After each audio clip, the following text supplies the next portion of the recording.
Now something completely different.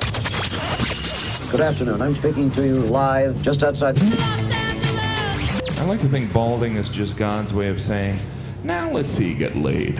Is it true that if you don't use it, you lose it? What I'd really like to do is put the greatness of this man in perspective. The hairloss community has a lot to be thankful for, having you as a spokesperson. You mean you just call this guy up? About life and about reality. And now, America's #1 reality radio show for men. Live from Los Angeles, it's Spencer Kobren's The Bald Truth. Well, hey, Joe, how are you, man? I'm good, Spencer. How are you, man? I cannot complain. Guess who we have in studio today? Who? Dr. Ken Anderson. Oh, my God. What's going on, Joe? Hey, what's up, Doc? How you doing? Great, bud. Great to hear your voice. It's always great to see Dr. Ken good to have you Anderson with us. here in Los Angeles. Ken, thanks so much for dropping by today. My pleasure. What brings you to L.A. today, by the way? You know, besides the show. Well, I do enjoy. I'm from Canada, so I like to skate, and I bring my skates to the beach, really, and skate up and down the boardwalk. Sometimes there's a hockey game going on, and I'll join in and play some hockey. But plus the great restaurants, and frankly the weather. Well, very good, man. Do you miss it? Do you miss living here? Yeah, so in certain respects, I do. I lived in Marina del Rey for 10 years, and when my practice was back in, or when it was here, really, in Beverly Hills. And, you know, every day I could just put on those skates. And after a while, I kind of took it for granted, and it's too bad that I did, but I always love coming back. Well, I got to tell you, man, now is not the time to live in Los Angeles, in my opinion. So I think, you know, if there's any time not to be here, now is the time. Hopefully it starts to get better. Guys, let me give out the phone number, 888-659-3727. Yes, this is the Hair Loss Show. I'm Spencer Kobren, the founder of the American Hair Loss Association, author of The Bald Truth and The Truth About Women's Hair Loss. Also happen to be founder. How's that soda, Joe, by the way, when I'm doing my opening? Fantastic. Sorry. Okay. Also happen to be the founder of the International Alliance of Hair Restoration Surgeons. This is a program that we've been doing in some iteration or another for about 24 years. So anyone who's new to this broadcast, I've been around for a long time, been in this industry. I know where all the bodies are buried. Started in this field when I was in, I guess, my late 20s, right, Joe? Something like that. Yeah. I think I was on the air at 30 years old. I sold my first book. I was around 29 years old. So I've been doing this for a very, very long time. I've watched the entire evolution of this field. And I know a lot of guys who are tuning in for the first time, you know, they go through their online feeds and they see what's happening on the interwebs, Instagram, Facebook, and they're considering maybe having hair transplant surgery or potentially doing something to treat their hair loss. And they are bombarded with all the bullshit that we've seen in the industry since its inception. But now especially the hair transplant market has exploded in a way that I never really thought would happen. I saw the industry starting to grow, but it's been, I'd say, the last, 7, 8 years where things really get out of hand. And everyone is going to tell you that this is state-of-the-art or that's state-of-the-art, that follicular unit extraction is state-of-the-art as though it's some sort of new procedure. But we happen to have somebody in studio today who really was one of the first physicians to perform, or probably the first physician in the world to perform, a super large case, mega session essentially, of follicular unit extraction. And for some reason, Dr. Anderson, no one mentions you in the history books. And I don't understand that. We're going to do that. We're actually going to put the true history of FUE in stone through the American Hair Loss Association. Joe already does it on his website. So, very good. Yeah, we could talk about it. Yeah, that was an unforgettable day. Yeah, and I'm not really sure why. It's a funny specialty, really. Well, let's talk about it. Sure. I mean, let people. I know what you mean by it's a funny specialty. It's a funny specialty because this is a very entrepreneurial field.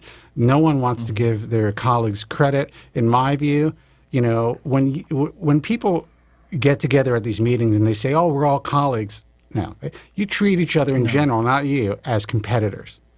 And that is what I always found it made me uneasy about this specialty when I first got involved. I was a young guy. I was duped in a sense, thinking that, if I found all the best doctors, that everyone will get along and, work together, to kind of create a better field. Sadly, that's not the case. No, it really isn't. It was surprising to me when I got my first job in hair restoration surgery in 2003. I had to sign a contract saying that if I quit within a year, that I would owe a substantial 5-figure training fee, and that was surprising. So I got to say, people are generally not all that collegial in the specialty, unfortunately. Well, I would say that was pretty unique in its time. I mean, there were a couple of people you would have to sign a non-compete, but and I know 2 people in the industry who would do that to their associates. And I always thought to myself, why the F would these docs sign on to this shit? And I understand that you guys are young and you want to get your experience, and you see, okay, this guy or these people are supposed to be luminaries in the field. But I think as you evolved and learned more about the industry, you probably figured out you probably didn't need to do that. No, it was only for a year. Yeah. And I felt like, to me, it was like a fellowship. I joined a very busy practice in 2003, and a lot of the patients, it was mainly strip at the time.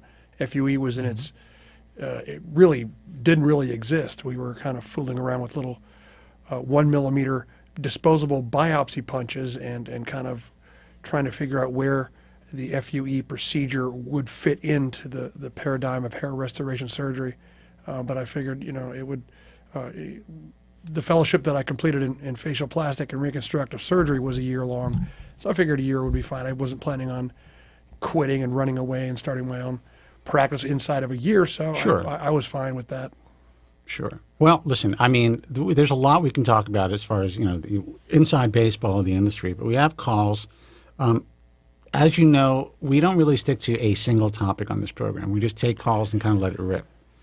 So let's... yeah, if you're out there, feel free to call in. I'm here to answer questions. Yeah. I've been doing, I'm a facial plastic surgeon. I have been practicing exclusively hair restoration surgery for just about 20 years now. So if you're interested in talking to me or to us, please call in. Guys, phone number 888-659-3727. Now, got a couple of lines to let Joe. And yeah. I know that you said that somebody wanted to call in, but I don't know the area code, so I'm just going to give this a shot. Well, hey, you're on the air. Who's this and where are you calling from? Okay. It's more fun if we kind of guess. Yeah, just wing it. Hello? Yeah, hey, caller, what's up? Hello. Hey, how you guys doing? Hey, who's this? Hey, it's Mike in NYC. What's up? Hey, Mike, what's happening, man? Mike from New York City. What's going on? What's going on, Joe, Dr. Anderson, and Mr. Spencer? Hey, doing a show here, man. What can we do for you? Living the dream. I had a question for, it's Joe, but I guess Dr. Anderson is here too. That's great if you wanted to touch on it. But because, Joe, you responded to a YouTube comment of mine, which you were nice enough to do about, but we didn't really go into detail. So with regards to my transplant... Oh, no, you did. You did answer. No, of course. But go ahead. It was, so my transplant was about 2.5 months ago, okay? And so there's hairline starting to form, and everything's been going great. The thing that's been really disappointing and unfortunate is that there's this one small area around the temple point where I have lost hair, or it's thin. And the interesting thing was that there were no extractions performed at this part, but rather instead, at this one area, there was an injection done with as far as the lidocaine goes. And I know that for a fact because I looked back at my photos, and there was like a bruise in that exact area too. It's just so unfortunate because I'm looking at the mirror. I'm looking at the mirror, and I'm starting to see this hairline all form. And then but now I look to the left, and I see this basically bald spot by where my sides of my hair begin. You know the area I'm talking about? Right. Yeah. And I remember you asking that question, and you're asking me if I recall, if anesthetic injections can cause shock loss. And I think what I said was generally it's not the case. It's not an absolute no, but generally it's not something that you would expect. But I don't recall you saying that there was bruising from the injections, and that kind of changes the dynamics. And Dr. Anderson can correct me on this, but if you have bruising simply from injections, it means that there's a little bit more of a trauma to that area. Maybe some larger vessels were pricked with that needle, and it causes a little bit of excessive bleeding underneath, and that in turn would create a little bit of a shock situation simply because of the disruption in vasculature in that immediate region. And that can cause shock of some sort, like a temporary shock in a lot of cases.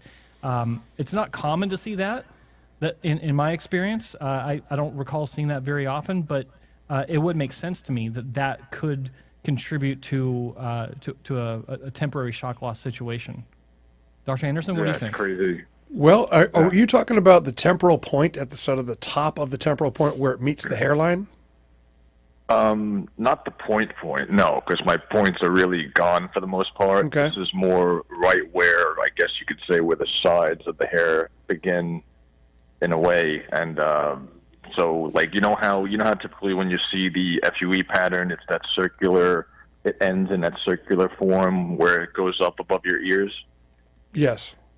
So it's just in the beginning of that area. So it's like basically close to right above my ears is where it is. A little and a little forward. Yeah. So it's like if you're looking straight in the mirror and I see my nice framed hairline coming in, and then it's the first portion where the sides begin, where behind the temple point could be. Because like I said, my points as far as those have thinned out years ago. Oh, I see. Well, I typically don't see shock loss from lidocaine injections. It would be pretty rare for that to happen. Joe is correct. If you have bruising that, you can't obviously see the blood vessels under the skin. No one can. You don't have Superman vision.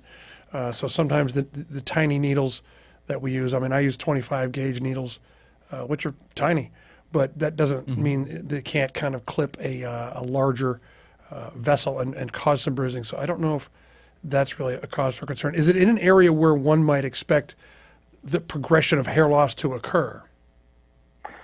Sure. I guess you could say that. Like I said, my temple points have already thinned out and gone back a little bit. But I had really what's more of that you typically see, like where the sides begin, instead of having a point, it's just like a straight edge going down. Okay. If you know what I mean. Yeah. So now there's no more straight edge anymore. Now it's really doesn't look good. It's like now it's like straight edge, but it goes a little thin part goes in a little bit where this injection was. Almost like it's concave. Yeah, that's a good way to describe it. Yeah. Well, it sounds like just I can't see a photograph obviously, but it could just be the progression of hair loss. The one way we're going to find out is pre-surgery, this wasn't the case, Yeah, but I have a bunch of patients where they can be less than satisfied because hair loss really, it's important to remember it never stops. You can be on, and there's no cure for it. Hair loss is not a disorder, right? It's not. That's why I don't think there's ever going to be truly a cure for it, because it's a normal state of being to have hair loss. It's just a condition we don't prefer. Sometimes the hair loss will occur after a surgery, and it could be coincidental. The progression of hair loss and how quickly it goes and the speed of the process is not uniform throughout life. It will accelerate and decelerate throughout life. And so sometimes, coincidentally, if you have a procedure, you might be on the precipice of a drop down in the amount of hair that you have. I'm assuming you're doing all that you can to prevent further hair loss, and if you are, that's fantastic. Very few patients, really do that. And so, if you're doing that, what are you doing to prevent hair loss? We can start there. Not on the sides, because the only thing I'm really doing is I'm using topical minoxidil Okay. on the top, the crown area. So, I always kind of just took my sides for granted, even though I know that is susceptible too. But Yeah. this is a little more something drastic going on. If it means anything, the other side is not experiencing this, just FYI. Yep. But,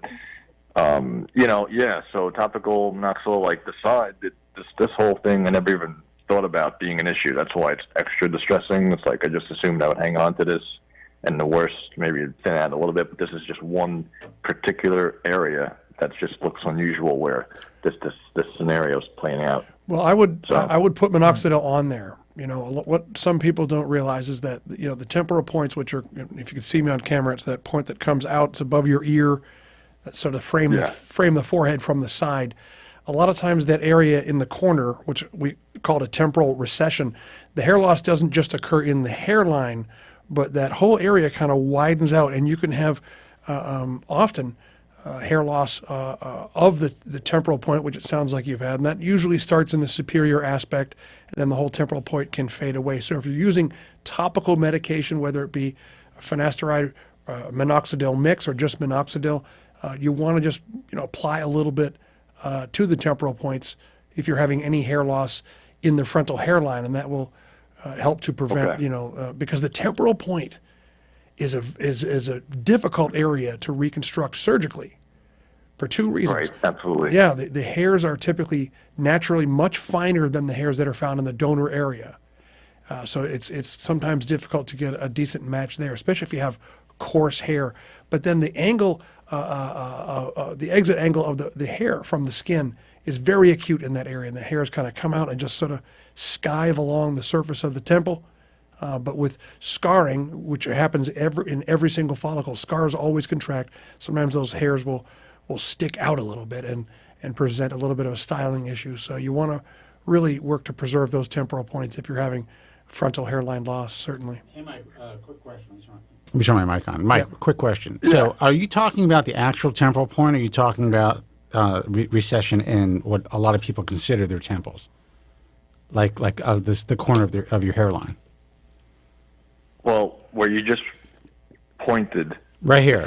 This big gap that I have that's holding strong, thank God. Is that what you're talking about? Hold on. I have a delay, because okay. So the area you pointed, no. It's not that. You're talking about the temple peak. I'm talking about, in that. Okay, so Dr. Anderson knew exactly what you were talking about. No. I'm not the temple points, if you could point to that. The temple points of the sides of your hair. Yeah, I see. It's in that vicinity is where it's going on, not in the peak. Now, did you have, besides having the lidocaine injection in that area, did you have any work? Did they rebuild any of your temporal points? There was slight reconstruction done in a conservative way to the temple peaks, but not in this area because there was already hair there, really. Right. Well, you do know, and just by having the surgery itself, just by the act of going in there, making tiny incisions, even that close to adjacent native hair, it's very possible you could have some degree of shock loss that could be temporary. So, and again, I'm not a physician. Dr. Anderson's the only doctor in the room, but I've been doing this for a long time. So, I mean, that's something that it may eventually. And how many months ago did you have surgery? 2.5. Yeah, man. I mean, you're early in the game. I mean, losing that little area, it's very possible it's going to grow back on its own anyway.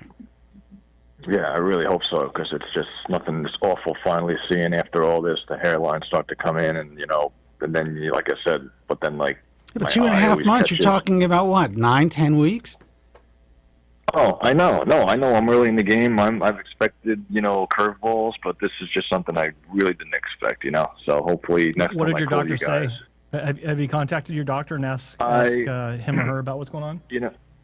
I didn't about this yet in particular, because this is something that just kind of new as far as like I kind of saw it happening a few weeks ago, but now it's like certain it's what's going on. So I haven't really reached out yet, but I plan to in the next like follow-up email. So I'm not freaking out, but I'm definitely concerned because And just to ask Dr. Anderson one more thing, is bruising, so bruising, according to like what Joe said, so it's not common at all, really, as far as after lidocaine injections?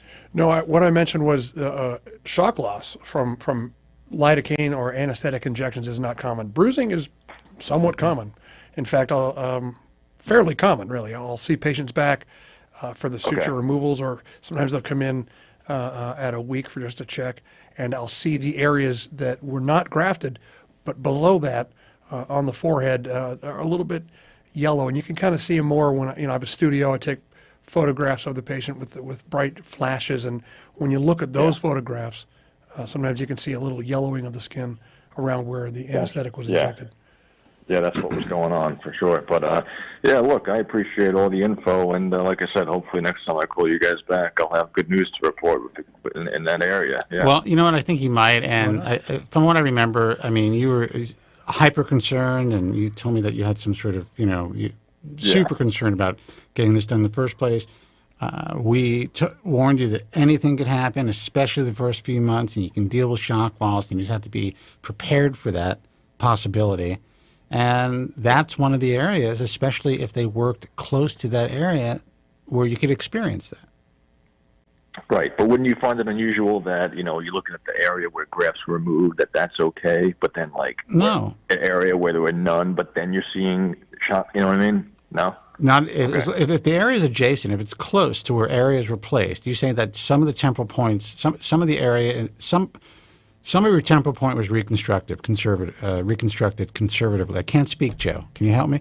Reconstructed conservatively.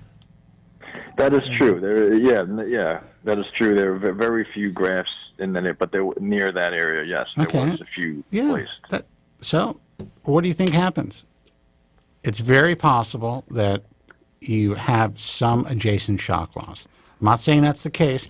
Dr. Anderson could be right as well, but it seems likely to me that, especially if it happens so quickly after, so soon after your surgery, that it may have something to do with the surgery itself. Right. Sure. Possibly.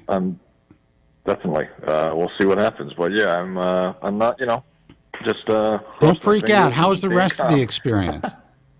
I can't wait until the day I call and give you guys a full review, because it was just a great experience that I really wasn't expecting it to be as great. And, I actually hung on to a decent amount of my transplanted hair, which was great. About 30% if I had to estimate. I don't know how common that is, but I never really had a full slick bald area up front after this all. So that was really something nice, a little nice treat for me. But yeah, everything else was good. And then Joe made a comment a few weeks ago that really stuck about, as far as, and it really hit home, that the surgery is the easy part, and it's the many, many months after that's the hard part. And that was like the truest thing I ever heard you guys say, because it was like the surgery, to me, in retrospect, it was almost somewhat enjoyable. Yeah, no one believes us. No one believes us until it happens. But, but now these last couple months have been it's been tough. I've been wearing a hat a lot at work. It's now I'm starting to not wear it and throw a little bit of hair fibers in there sometimes. But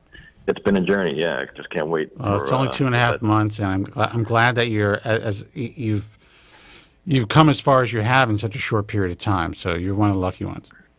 Yeah. You think that's something? Wait till the impotence hits.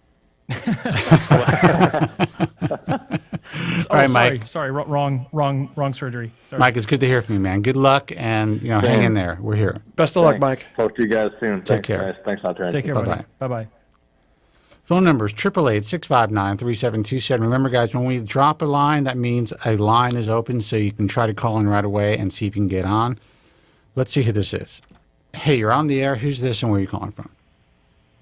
It's Morty from Brooklyn. Morty, how are you, man? What's You up, know Morty? what? I wanted to take a bathroom break anyway. What's going on? Dr. Anderson, good to see you. So nice to talk with you again, Morty. I remember you from last time. Yeah. I missed last week because well, first of all, I gotta disclose. Thanks to Dr. John Cole, I actually attended SU Europe. He invited me on his dime to go out to. I'm going to cut you off. I'm going to cut you off right now. I mean, From the day you called this broadcast, you were attempting to infiltrate this industry. And I have never, ever, I've never seen anything quite like it. It was like a Shawshank. You were digging with a fucking rock pick, just taking slow spoonfuls of dirt out. Trying to get in. And you made it. You got free hair transplants. You're going to conferences. I've never seen anything like it. I got to hand it to you, man. I've never seen anything like. And you're such a yenta too. It's unbelievable that they let you in. I don't know, Spencer. I got to. Well, first of all, I have to just my hats off to Dr. Cole, because he's just a really, really generous, wonderful soul, and he cares about his patients, and he's a good friend, and that's really what it comes down to.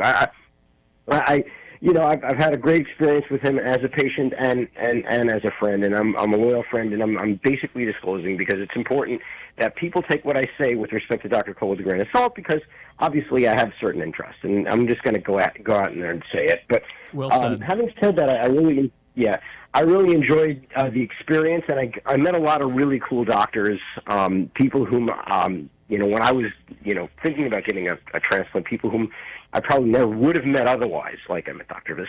Christian Vasang, I met Dr. Ron Shapiro. I got a chance to speak to them at length. I saw a bunch of lectures on all different subjects in terms of how to do hairline design. In terms of, I actually met Dr. Zarev, and I got a chance to listen to his lectures and talk to him. And I mean, it was just an incredible experience, and I thought it was great. I also learned a lot about PRP, and I came away with some tidbits of information which might be useful to the viewers with respect to what the actual difference between good and bad PRP are, and I'd like to share that if you guys are interested in Dr. Anderson. I'd like your opinion on some of the things that I'm going to say also, to see whether I'm just spewing a lot of bullshit or whether there's some truth to it. You know what? I actually do have to go to the bathroom, so I'm going to put the camera on Dr. Anderson. You can speak to him directly, and he'll let you know if you're full of shit or not. Okay, cool. So, I mean, one of the things that I came away with was an understanding about that, and I kind of equate it to the things that Joe always talks about in terms of things that you want to look for when getting a hair transplant. Things like, hey, make sure your doctor uses microscopes.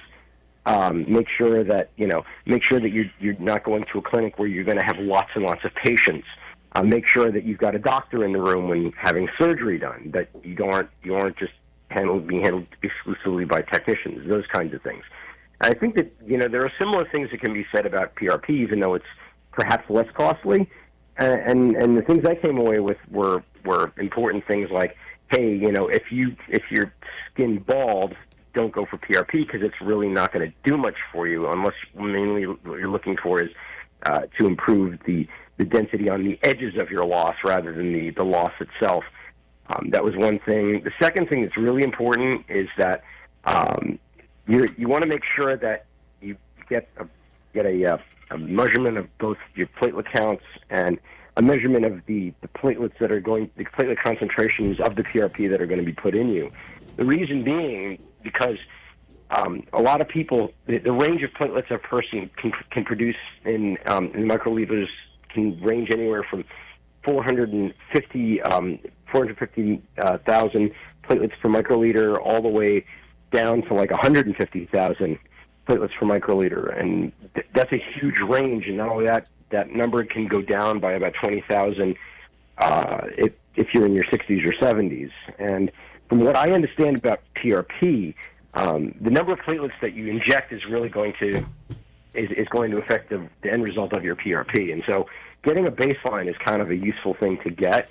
Whereas, if you go to these spa places, they just, they'll just take out a bunch of blood and they'll run it through the kit and they'll put it in your head and they won't even know what you're starting with. So that was one thing that I came away with. The other thing that I came away with was that a good place will actually also measure the end concentration after they run it through the process to see exactly how many platelets you have, in platelets, in number of platelets per microliter, and there you want to have about 1 million or more per microliter. So you want to get a concentration that's that high. if you don't, then I mean, you're basically not doing anything. You might as well just take the blood out of your arm and put it straight in your head because you're not doing much. All right, man. Let me ask you a question, Morty. How did you not learn that from the show? While we weren't specific. Okay. How did you not know any of this stuff? Didn't we explain it? Didn't we explain all this stuff to you during the program, like for the last 3 years? Probably had. He just decided to listen because he was at a conference. Yeah. All of a sudden, now that there's a couple of guys in white coats talking to you, take it seriously. Well, let's talk about PRP. I always take you guys like he was in seriously, Disneyland man. or something. Well, I always take you guys seriously. The details are important to me. I don't know what can I tell you about that. I mean, you know, because I mean, let's put it this way. When I went to go get PRP with Dr. Greco, he didn't measure a baseline, and he did his thing, and then he put it in my head, and I really didn't pay any attention to what end measurements were. I just trusted him because I trusted him as a doctor. But it's interesting to see this side of it. You know, nobody had me do blood work before my PRP. That's sort of interesting. And like I said, I had it with another doctor, and they didn't have you do blood work, and to me, that's sort of an interesting twist. Well, the second thing goes. Yeah, go ahead. Go ahead. Yeah, the second thing has to do with, and this is again something that I learned from Dr. Cole, is he has a machine to measure and concentrations, and he uses it with a PRP that he does. And I know that most of the places, including like there's a doctor around the corner from my house that does PRP, and they weren't going to do any of that type of stuff. There's a company, Alan Bauman has been doing that for a long time as well. There's a company by the name of TrueDose, who we actually had on the first Global Hair Loss Summit, who's using the same equipment, except they are essentially kind of working with their own, kind of developing an AI, like an algorithm, where every physician who is using this piece of equipment will then enter that data into kind of like a group database. And the AI will eventually be able to decipher what the best doses are amongst certain groups of people, men, women, age ranges, things like that, so people can be even more specific. Now, that device and that company still has not really gotten it to market the way that I think they should have. And I think a lot of the doctors at Global Hair Loss Summit didn't really take this technology seriously. But what was interesting is after that talk, all of a sudden, doctors were starting to buy these devices to start to measure the platelets without actually going through these companies, which they were charging a lot more. And there you have it. I mean, if you've got a doctor who's, like I said, you got a doctor who's willing to use a microscope, that shows that the doctor is willing to invest in practice and do things the right way. Whereas some doctors won't. In this case, it'd be the same thing with PRP. I mean, I was speaking to, and the price, the other thing that was really surprising to me is the price of PRP can vary wildly, just like it can with respect to hair transplants. Oh, yeah. I was speaking to a doctor, a dermatologist, yesterday who's charging like only $800 per session. And then there's some docs who are charging $2,500 per session. It's all based on the kits that they're buying and what the market will bear in their particular part of the country.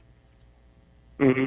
Yeah, and or in the world. Case, doctor was talking to us in the world. Yeah, exactly. And so that's another thing to be aware of. I mean, you may get what you pay for with respect to PRP as well. If you're going to get I get these ads all the time. Hey, PRP for $300 a hit. It's just like, well, what are you getting? Absolutely. I told you, Marty, if you ever get PRP in your dick, you got to know what they're putting in there.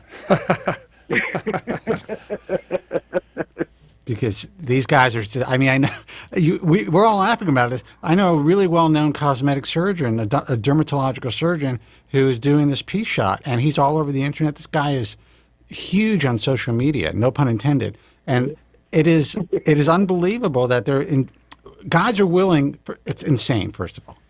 Guys are willing to inject fat, they're willing to inject fillers, which eventually will cause deformities.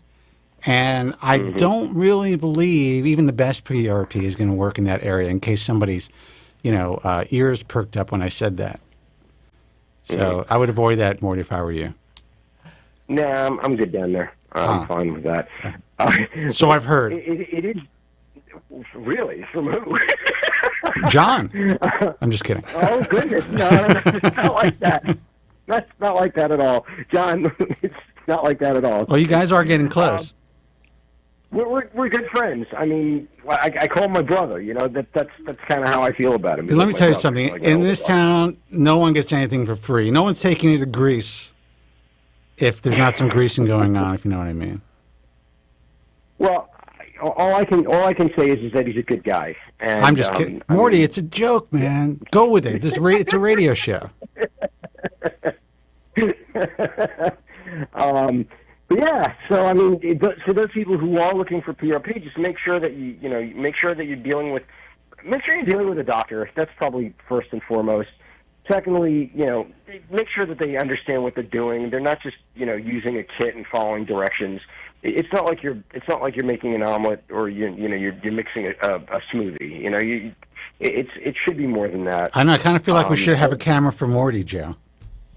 I'm waiting for that to happen. Actually, live feed. Maybe you could let Dr. Anderson get a word in edgewise, Morty. Yeah. So, what do you think of all this nonsense that I'm just spewing? Well, that's all right. So let's start with the first thing: microscopic dissection.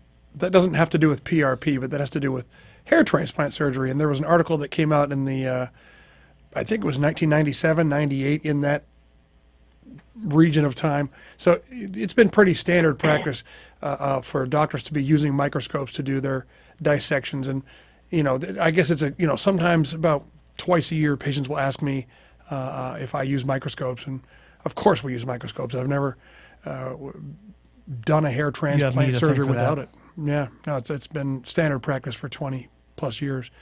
And in terms of PRP, it's not going to typically conjure up hair from where there's none, and it will help with, failing hair. PRP is what, for listeners who aren't aware, it's platelet-rich plasma. Essentially, the process where you can get a PRP procedure goes like this. You arrive at the clinic, they'll draw an amount of blood. In our clinic, it's 60 cc's to get enough platelets. That is spun down. We use a 2-spin system to make sure that the platelets are concentrated enough. And what you're looking for is a 2 to 4x times normal concentration of the platelets. And then after anesthesia, or using a variety of different methods of anesthesia, the PRP is injected, and it's injected just under the skin where the hair follicles live. Now, PRP platelets, it's called platelet-rich plasma. The platelets are the cells that quarterback or orchestrate the human body's tissue rejuvenation and healing systems. They're just full of a lot of growth factors, and so the technology is where that works by concentrating the growth factors in your body to supranormal levels, and then reintroducing those growth factors into the areas of hair loss. And so what I tell my patients is, really at a minimum, what I would like to see happen is the progression of hair loss to dramatically slow down or appear to stop. It's more of a preventive thing, in my opinion. A minority of patients will get an increase in the density and hair fiber caliber, hair shaft diameters in the treated area, but it really cannot be counted on to produce a lot more hair every time. So I think it's a nice adjunct, and it's not something that's sort of a one-time only thing. There really are no papers sort of delineating, and that sort of alludes to what you said earlier, Spencer, about that company trying to. Sounds like they're creating protocols really for PRP, but none really exist. But so I think that I just put the camera on me and Joe. I think that that is what kind of put the kibosh on them doing well. They really wanted to be a part of the conference. I was like, this is the future of PRP, and no doctor that I know of wanted to have that type of data for some reason. They didn't want the protocol because perhaps I'm thinking if they had that protocol and if there was actually a standard of care, then they wouldn't be able to just print that money. And I think the opposite would be true. They would have to make an investment into the equipment in order to be a part of the standard and to help to create the standard. And hopefully we can make that happen eventually. Well, I think you're right, Spencer. I think that the doctors need to invest in the tools of the trade, just like they're investing in a good microscope or in a good set of tools. Or I had the opportunity to essentially I could have set up a PRP clinic using True Dose, but the thing is, it wouldn't benefit patients unless there were 500 or 1,000 users, so that the AI could actually work out those standards. So until this company was able to sell that, I wasn't going to get involved. That makes sense. Yeah, the other thing, Dr. Anderson, which I really liked, was the fact that you're pulling. What did you say it was? 40 cc's? 60 cc's. 60 cc's, yeah. You're pulling a significant amount of blood because a lot of these kits, they pull like 9 or 10, right? Which is a little ridiculous, in my opinion. They do it, I suspect, because they don't want to cause discomfort to the patient. But it's like, and this kit that I'm thinking about also, they're a 1-spin system instead of a 2-spin system, which and they use a gel in order to remove the red blood cells from the mix because they may cause more pain to the patient. One of the things that was mentioned in Dr. Cole's study was that ultimately you're going to find platelets even after a centrifugation, a spin. You're going to find them all throughout the entire vial. They may concentrate a little bit in the buffy coat and maybe slightly above or below that, but they're still all over the place, and so there's a loss in a bunch of places anyway. But Morty, I want to let you know and let our listeners know one thing, that no matter what you hear at these conferences, no matter who has the best talking points, we still don't know exactly why PRP is working for some people and not for others. And there are guys who have a lot of time on tissue with PRP who have it pretty much honed. A guy like Joe Greco, who may not take the measurements like guys are taking now, he just has so much time on tissue. He's treated so many patients, and he was one of the guys who really, researched PRP for hair loss. He kind of understands and knows the protocol of what works in his practice, and that's why it's called the practice of medicine. You go to these conferences, especially as a non-physician, and you listen to these guys speak. You have no effing clue what they're talking about, really. It makes sense, but you really don't know if they're just talking out of their asses. So I think it's important. It sounds like they've actually found the cure for hair loss. That's the way they talk about some of their positions on the subject. So I think it's important as a layman going to these conferences to understand that, while I have a tremendous respect for guys like Ken Anderson and all the guys that we work with, obviously, and people who are really putting in their time and really doing, and I have a great amount of respect for John Cole, you really don't know what the F is happening, man, until you see the results. Well, that is true. You have no idea how all of these things they're all stand-ins for actual. I mean, Dr. Anderson, right? Am I being too harsh? I think that's just the reality. No. It's medicine. No, I think that's fair. It's also interesting. Right. You're not going to know until after the fact whether things are going to work. You have to see for yourself. You got to do it and see. Well, there's a few ways.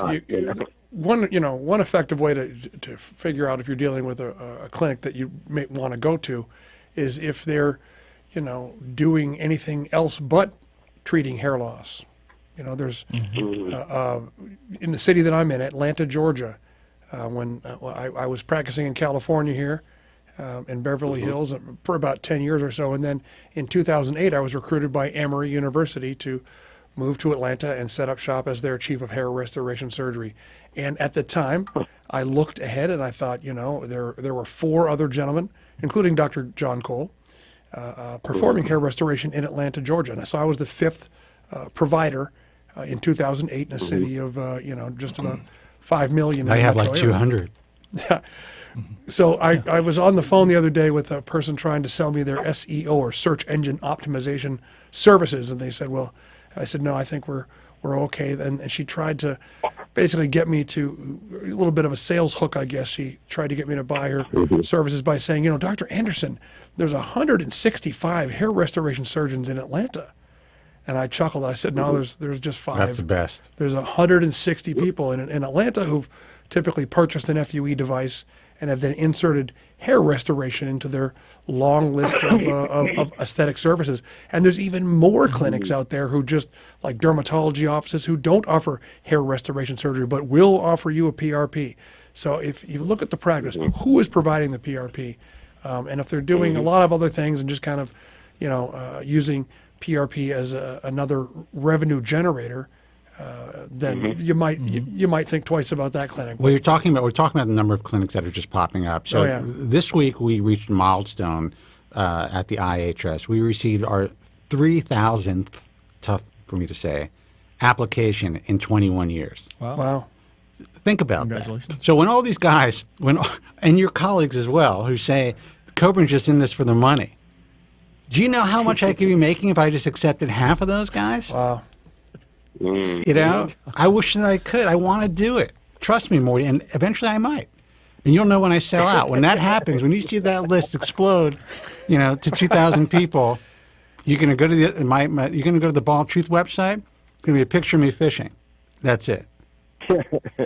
Listen, Morty. Listen, always a pleasure. I'm glad. Listen, you made it, man. You're in the industry now. Congratulations, Morty. Yeah, I don't know how you did it. I don't know if it's a congratulations or what. I mean, Joe from Staten Island couldn't make it happen. You made it happen in like 3 years. And I'll just say this, Morty, hang in there, because once we see that picture of Spencer fishing, it'll be Joe Tillman's The Bald Truth with Morty. Yeah. You know what? I don't want to push you out, Spencer, but that doesn't sound like a bad deal. Dude, I've been doing this for a long time, and I'm almost ready, man. No. Well, I'd hate to see you go, Spencer, because without you, as far as I'm concerned, Lord knows where I would be. So thank you so much for everything you do. Same thing to you, Joe, and Dr. Ken. Thank you for joining us. Oh, my pleasure. Thank you, Morty. Well, I appreciate Have a great day, bud. You see how he slipped that in? Thank you for joining us. I was going to say. It's like he's in studio. He's already a host. Spencer, who's next? Morty, man, thanks for the call. Take care. Take care. Okay, bye-bye. Jesus Christ. 888-659-3727. Guys, as soon as we drop a line, remember a line is open, so call in, fill up the time, and we do have a line open. So, again, that's 888-659. With Joe Spencer and Dr. Anderson. Yeah. Bald Morty Show. The Bald Mort. I got to see a picture of this guy. Oh, the Baltimore Show. Let's see who this is. Hey, you're on the air. Who's this and where are you calling from? Hey, caller. Hey. Hey, guys. Can you hear me? Yes. Yeah. Who's this? Hey, sorry. Unlike Morty, great stuff, man. Unlike him, though, I've never called in. Well, welcome. So, what's your name and where are you calling from? Yeah, Connor from Memphis. Good to meet y'all. Memphis. Awesome. I knew I tuned into the right station when I got three guys with gray hair on the screen. Great with a T. Great and gray. Yeah, mine's a little bit of a sham, but I'm holding on, man. I'm doing the best that I can. I like my gray hair. Absolutely. Great hair. It's all good. Just wanted to pop in and say I just love the info you guys are putting out. Awesome to tune in. And Dr. Anderson, I actually talked to you recently. We had a face-to-face. Oh, very good. Through Zoom. And it was awesome. Yeah, so just thanks again for the time. We had talked about kind of just briefly here. Got a FUT scar. Looking to kind of first and foremost make it a little less noticeable. Mm-hmm. And then secondarily, kind of get some density in the front, just to remind you there briefly. But yeah, we talked about that, and appreciate the info. Looking to get on your book soon. Okay, yeah. Well, do you have any questions while we're talking again here? No, fortunately, I took advantage of the time we did have, so didn't want to weigh this one down. Okay. Well, dude, listen, you're more than welcome. Do you have any questions for Joe Tillman, the famous Joe Tillman? Okay, ask him now. I'm just kidding. No pressure, man. The famous Joe. The famous Joe. The famous Joe. Just wanted to pop in and say hey, but just looking forward to that. And I would just say, guys, before you do anything, just do mountains and mountains of research. Like literally, no matter how long it takes, just seriously look into it beforehand. I kind of regret that on the first kind of procedure, but that's kind of all I would add. What kind of research did you do for the after your first procedure? What would you tell the listeners about that? Yeah, I mean, I would say the mistake on the first one was I did minimal research. Just kind of went to the most popular name that was popping on the screen at the time, and really just would get to know doctors, I guess, beforehand and see that they've done things similar to kind of what you're trying to achieve. Very good. Yeah, and then, I mean, if it feels wrong, it probably is wrong. Who's your first surgeon? You know, honestly, You don't have to tell me if you're uncomfortable. It was with Bosley. Strike one, dude. Anything. Yeah. So. No, listen. Do you even know the name of the doctor? In all honesty, you know, Bosley has come a long way. I'd say thanks to Ken Washenik. A lot of things have changed over the years. But, you know, you're dealing with a chain clinic. You're going to different physicians. There is their model is to get people in the chair, in my view. I've been doing this for a very long time, very candid about it. And, you know, sometimes they're not bringing on, in my view, the best physicians, guys who really have time on tissue. It's just... Well, have you heard about Bosley has repackaged themselves? Has? Yeah, it's they're a lot of ex-Bosley doctors and patient care coordinators and employees have now started what's called advanced hair restoration. There's one in my city. It's basically the same crew as was previously at the Bosley location in the same city. So have you heard about that? Advanced hair restoration? I heard of advanced hair restoration. I didn't know. I had no idea that it was the old Bosley crew. Yeah, they've recruited mainly. In fact, exclusively to my knowledge, Bosley doctors and counselors. So former Bosley doctors, or yes. they got them out? I think they got both. I think both. There's an example I can think of each. So wow. But yeah, there are clinics like that out there. 7 years. What's that, bud? I said that must have happened in the last 7 years. Well, we have. Yeah, that's somewhat recently, like in the past year or so. Mm-hmm. Gotcha. Yeah, and you know, it was just kind of like was a bit desperate, so kind of reacted, and that was the first place I went to look. Listen, it's very common, man. I mean, listen, they're all over the place. How do you think they've survived for so long, especially when they were doing, in general, really bad shit back in the day? Right. You know. Yeah, don't kick yourself. Don't kick yourself, bud. I have a lot of patients who make choices like that for their first procedure, but you know, it's very common. You know, that company spent a lot of money on advertising. Used to be infomercials, and now it's, you know, a lot of digital advertising. Mm-hmm. And my dad gets mailers from them all the time. He had one consult like 20 years ago. Is still on their mailing list. Yeah. So they're very aggressive about marketing. So I wouldn't. Definitely don't beat yourself up. They present well on paper. And for sure, and don't get me wrong, not completely displeased. You know, between that and the finasteride, or however, between those two, I mean, I'm sitting, you know, in a good place, and that's why it's been 7 years since I've gotten in contact with Dr. Anderson and a couple others, kind of in my sleuthing.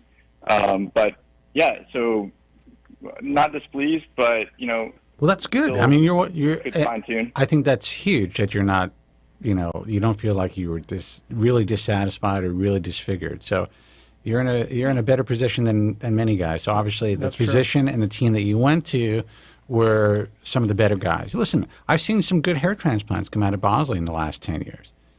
I have. Mm-hmm. You know, it really depends on, you know, the particular practice and the infrastructure of that practice and the technicians of that practice. It's just the way that it is. And each place is different. So, but, you know, you're talking about infomercials and stuff, Doc. Mm-hmm. And I say this all the time. To this day, I mean, it was denied publicly, or not publicly, but I went to a meeting with some guys at Bosley, and they said, well, they didn't know this was the case. But when I first started on the radio, the marketing people at Bosley came to me.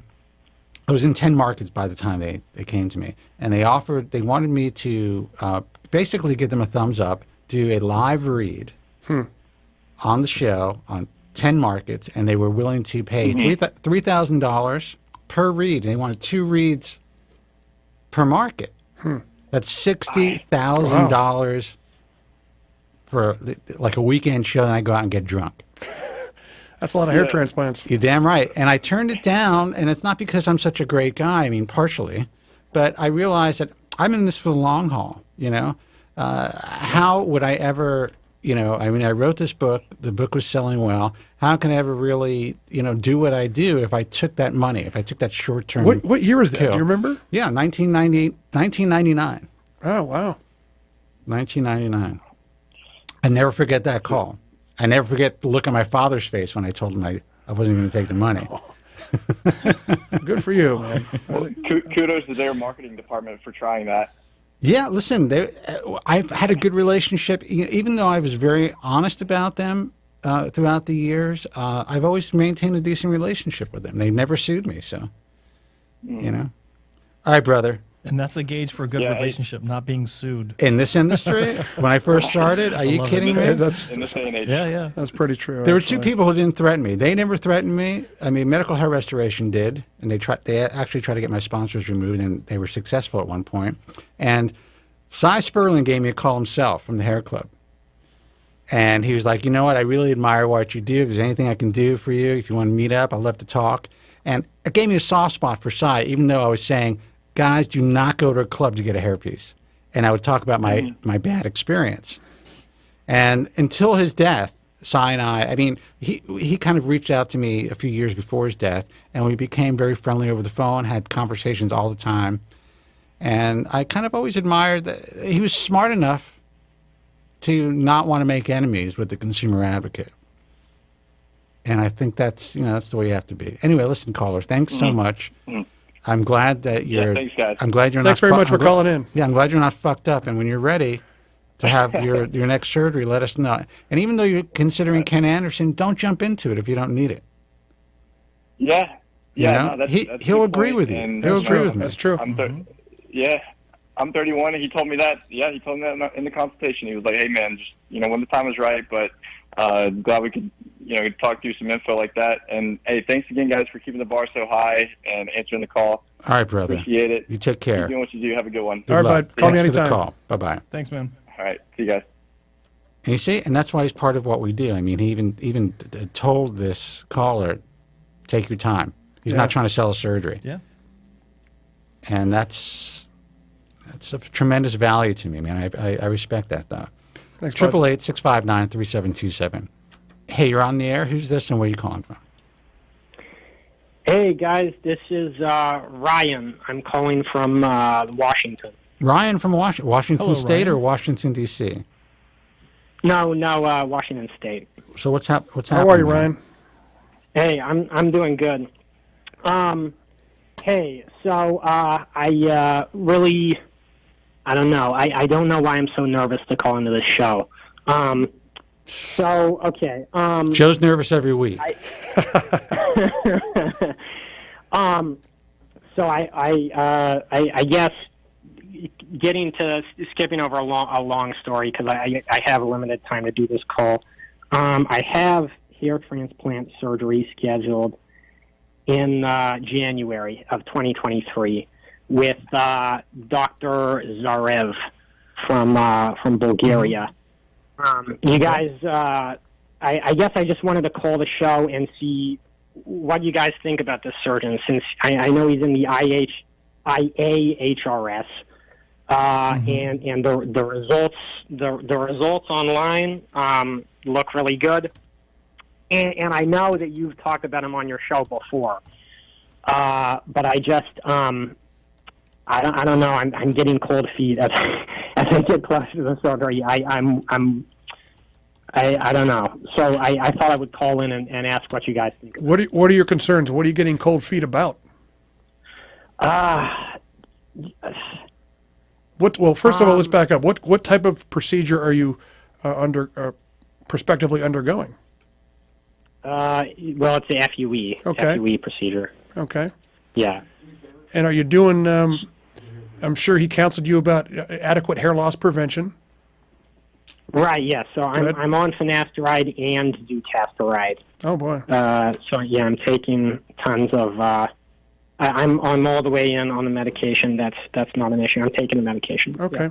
Well, the things that maybe this will help you out. The things that people get concerned about mainly are the discomfort of the procedure, the natural look of the results, and then thirdly is the scarring in the donor area. Are any of those a primary concern to you?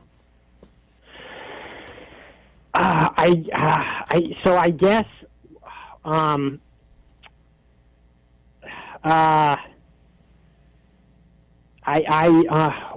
I mean, like, I know that you had, you had, I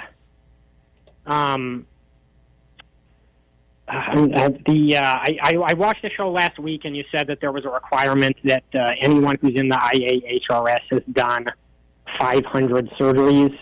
So did, like, when you guys put him in the I don't even know what it's in the alliance or whatever, when he got instated, did you verify that? No, we just took his money. No, I'm sure. I'm just look. I'm not. I know this sounds crazy. I'm. No, that's not crazy. I'm Well, first of all, paranoid. Yeah, we put him on as an associate member because at the time he was relatively young. He had the time on tissue, but I wasn't. He had a direct referral from Dr. John Cole. So usually when a physician is sponsored, we'll put them on as a full member right away. But I was a little concerned initially by the numbers that he was putting out. So we wanted to see how the results bared out. And I got to tell you, his results are pretty stellar. We just haven't gotten around to inviting him to become a full member yet. But now that you remind me, I think that we should. Okay. So you got the reference from John Cole. Okay. He actually we call him essentially an IHRS sponsor. So he's essentially sponsored him to be a part of the IHRS. He connected us. All right. Gave him the thumbs up.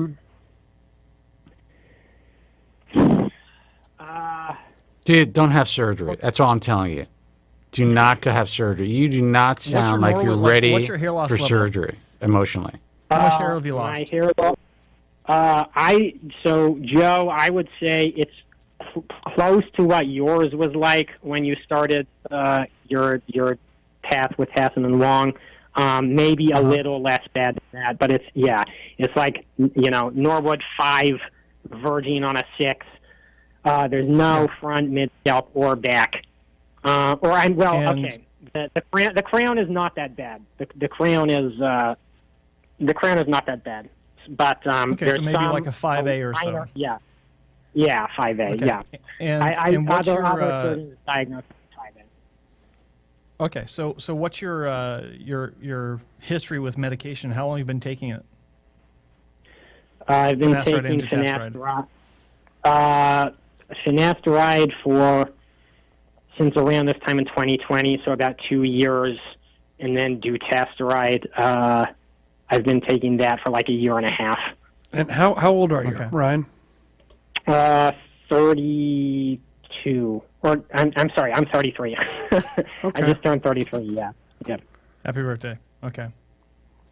And what is it exactly that you're getting cold feet about? Like you're not sure about the results that you're seeing. You're asking Spencer about the vetting process. Sure. Yeah, are you afraid that he's a scam artist? Like what is your main concern? I want to make sure that he's not a scam artist. Like I know that's like, and I hesitate to even call into the show because I don't want to put anything out there that isn't I don't want to put anything bad out there, but I'm paranoid because there's so much there's so much fraud in the world, and the world, it's in this industry. Yeah. This is a dangerous place, man. You should be cautious. You know how many people's lives are fucked up every day? There's thousands of people every month who get fucked up in this industry because they're making the wrong choice. Now, it's good that you're doing your due diligence, but if you're super paranoid and nervous about going through the process, first of all, that's not a great thing. And even if you're going to the best surgeon in the world who could give you the results that you really want, there's always a possibility that you could have complications. You have to be completely prepared for that before you go under the knife, so to speak. Plus, remember, it's elective surgery. That's one of the nice things about it. You can push it off until March, push it off until June, push it off until whenever. The treatment of hair loss and what you're doing in taking the dutasteride and finasteride, that's treating hair loss, and that's good. And we can all rest easy that you're doing something proactive about that, because the hair loss is what causes what I talk with my patients called scalp show. And that's why you're having a hair transplant, because we can see your scalp in areas that you don't desire us to see it, or it can be seen. And so the hair transplant procedure treats not hair loss, but the results of hair loss, and that can be put off to whenever. As long as you're doing great prevention, I think that you can wait until you maybe feel a little bit better about it. Maybe you can meet. I've had patients meet with me multiple times, go back in person on Zoom. They want a secondary, tertiary follow-up just to kind of go over the plan, their questions, to get a better feel for me as a person, as a surgeon. So maybe you do that till you feel more comfortable. It should be an exciting day for you. When I see my patients in the morning, I'm like, how's it going, man? That's well said. Are you excited? It's going to be a great day. Today's the day. And it really should be exciting. If you're really having a lot of nervousness about it, then maybe January isn't the right month for you. And your surgeon will understand that. Maybe make another consult with him, whatever makes you feel comfortable. Again, you're doing the prevention, which is fantastic. And that's really all I would ever ask of my patients who want to, I can't think of any, but I'm sure some patients wanted to delay it in the past because they were nervous. But yeah, I think that's perfectly acceptable. Okay. Have you haven't got any complaints about him though, have you? Let me check the database. No, man. This guy, honestly, for what he's producing, I'm surprised that we've gotten no complaints. But there's not one complaint that I could recall that has ever come in through the IHRS or the American Hair Loss Association. Sometimes consumers don't really understand that there is a connection that, I founded both organizations, and they will complain through the American Hair Loss Association. So, yeah, to my recollection, nothing. And honestly, because Zarif is so relatively new, it's been about maybe since 2019, I would remember, and I have a pretty good memory, actually, when it comes to these things. I would remember any complaints. But no, man, I mean, this guy seems to have a really great track record. And you also have to understand, we may not be getting complaints because he handles his unhappy patients with kid gloves. Sometimes that's the case as well. So maybe some people are unhappy, but they're not reaching out to us because they don't need an intermediary, or they don't need us to act as some sort of a liaison to help them, have any recourse. This is what I would do if I were in your position, because you're in Washington State. You're going to hop on a plane and fly to Bulgaria and have what I have to assume would be several thousand grafts, not in Turkey, which means that it's not a super cheap procedure. If I remember correctly, he's between 3 and 4 euros per graft. Yeah, if I'm not mistaken. It's not cheap. How many grafts is the estimate for your procedure? 7,000 to 10,000. Yeah. Okay. 7 to 10. So not only is it a lot of financial investment, it's also a huge follicular investment, and I mean this when I say this. You should seriously consider getting hold of his clinic, or getting hold of him, because I'm not sure if he even uses a receptionist.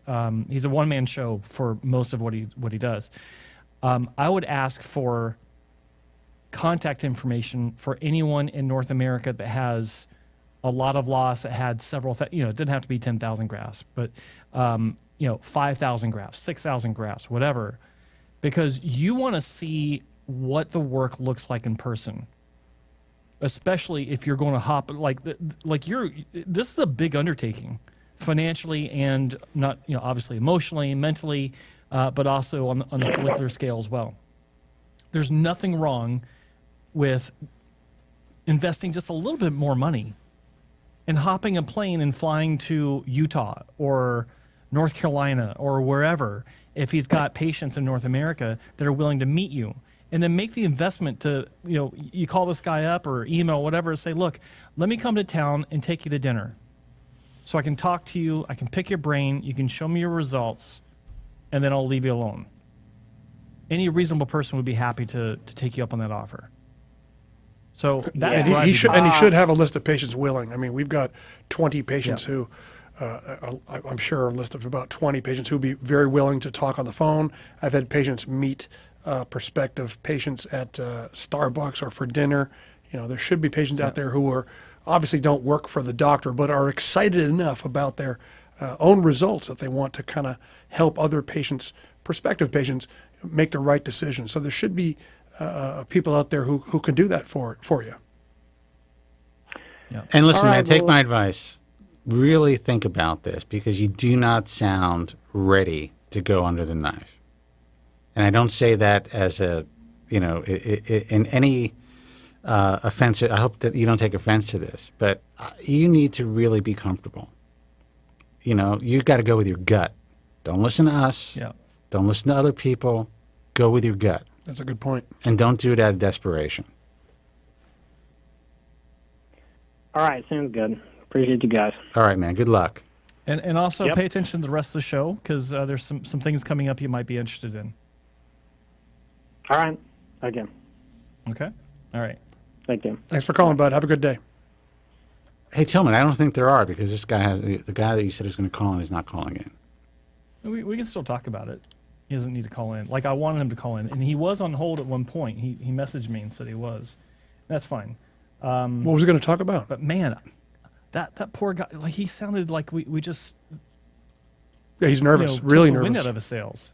Well, well, yeah, he did. But at the end, I felt bad for I felt bad for him. Look, the minute he got on the phone, I knew that maybe he's not ready. That's it. Like Dr. Anderson said, this is elective surgery. It can wait. I understand that people want to get on with their lives. He's a young guy. He wants that hair. Totally get it. But if he's not 100% confident in the decision that he's making and in the surgeon that he's going to, then forget about it. Take some more time. Do what Joe said. Hop on a plane. Talk to the guy in person. See what's happening in his clinic. Maybe watch a procedure. See how this guy works through the day. Pay that money. Whatever. So it costs you an extra couple $1,000. And I didn't want to assume the guy had disposable income, but he's spending a lot of money for the surgery and getting there, because flying to Bulgaria from Washington State isn't going to be cheap. So if he has a little bit more he can throw at this, then I'd invest in a trip to wherever, even to the clinic, like you said, to check things out for himself. So the guy that we were talking about before, he says he's on hold now. Do you see anyone on hold? I do. Let me see if this is him. Hey, caller, you're on the air. Who's this, and where are you calling from? Hey, this is Adrian from Melbourne, guys. How are you? Adrian, what's happening, man? So it's not that guy. Yeah, it's not that guy. But I'm glad it's Adrian. What's happening, Adrian? Yeah. Hold on. By the way, Joe, your friend must be holding on to the wrong show. He's actually got a screenshot. 1-888-659-3727. Yeah. He's not on hold. There's no. He's not holding on to this show, man. Weird. So what's happening, Adrian? How are you? You call from Melbourne, Australia? That's correct. Yes. Very cool.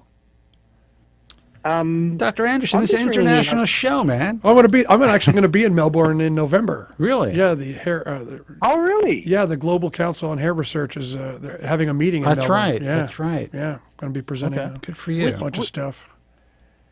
Is that Sydney or Melbourne? Melbourne. Dr. Anderson? Melbourne. Oh, okay. Yeah. It'd be wonderful to meet you. Sure. Yeah, it's I think November 18th through the 22nd, something like that. I bet you Morty wants to go to that. Why don't you take him? I bet he's already got his ticket. He probably has his ticket if John's going. Yeah, I'll jump in a queue and Morty, what are you doing here? Yeah, yeah, definitely, that'd be great. So what's up, man? I'm at, it's all good. I've just been enjoying listening to your show. I'm at work, of course, but just that last caller, I just had to ring in, just hearing his concerns, and it just hit me in the guts, and I kind of feel, and this is just my gut instinct, I just sort of feel whether it's going to turn out fantastic or not, I don't think he's going to see that when he looks at his hair, and I could be completely wrong, and I just feel I'm sort of more in Spencer's camp on this. I just think, hair transplant and like what I've been through, Dr. Anderson's a long story, but was such a redemptive experience after what I've been through with plugs and hair pieces and SMP. I just feel for this guy, and if you're listening there, if you have any kind of concerns or doubts, look, Joe, you always say this too. You can always have a hair transplant tomorrow. So he's not out of the game if he holds out. So that's. I just wanted to just to give my spin on it. That's all. Look, Adrian, there are people who are on the periphery of this industry who run message forums and shit like that, and their whole philosophy is they don't want to talk about the negative aspects of hair transplant surgery. Honestly, of course, if you don't talk about the negative aspects of hair transplant surgery, you can never really advise people properly, because with any cosmetic surgery, there are potential pitfalls. Yep. And if a consumer doesn't know, if a patient doesn't know the entire scope and all the pitfalls of this, incredibly elegant and nuanced cosmetic surgery, then it's bad for physicians who are treating them, and obviously it's super bad for the patient. So I'm glad that you call the program, and that I see you go online on message forums and stuff, and you are really trying to advise people based on your fucked up experiences over the years. Yeah. Yeah, absolutely. And look, this whole thing is, people need to be aware, it's all psychological. It's a surgical experience, it's a biological change, physical change, etc. But end of the day, it's all in our heads. Yeah. And Dr. Anderson, you mentioned it before, this is not a disorder. Yeah. This is a... I have a disorder. I paint the back of my head, Adrian. There's a disorder that there's comes something from wrong with me. Yeah, well, you keep the economy going, so that's a good thing, and I'm a capitalist, remember, so that's fine. But look, I do the best that I can, man. And what's funny is what's not funny, but your story is something everyone thinks, oh, this happened to this guy 20 years ago. It's happening even worse today. Yeah. I know. They don't think I'm relevant because, it happened way back then. We don't do plugs now. Well, we don't have to because the stuff coming out of Turkey is 10 times as bad in many ways. They're just smaller plugs. Yeah. And a lot more of them. You did not just say that. Who called... Blasphemy. They're not plugs. I just feel... Not your grandfather's hair transplant. Well, in a way, Not it your is. grandfather's hair transplant. If it's done poorly, it could be even worse. You get decimated. Well, look, permanent shock loss, over-harvesting, etc.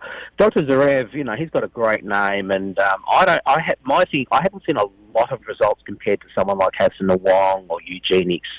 I noticed too with Dr. Zarev, and again, it's only my opinion, I think they're fairly cherry-picked, his Norwood 6 cases, etc., because I look at the donors on these people, and they're fairly pristine compared to most people. I would say that's a fair assessment, and that's also part of being a good hair transplant surgeon.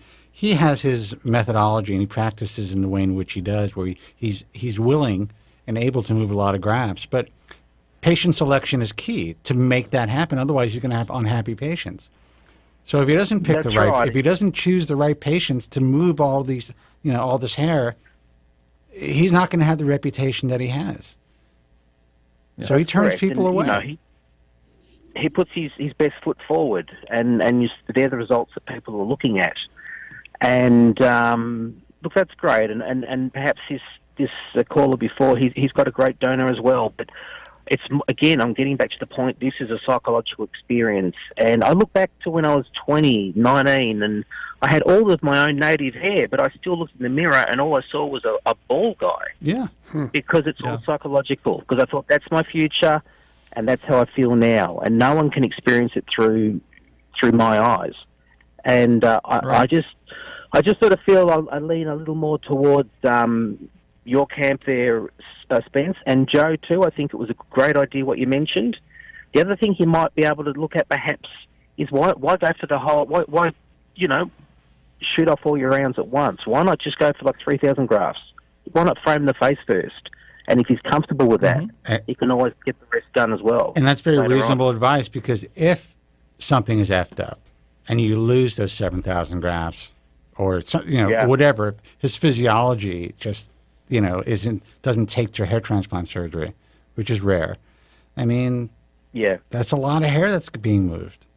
So I think less is more when it comes to this. And I happen to I think Dr. Zarev is a unique individual because he's like a machine.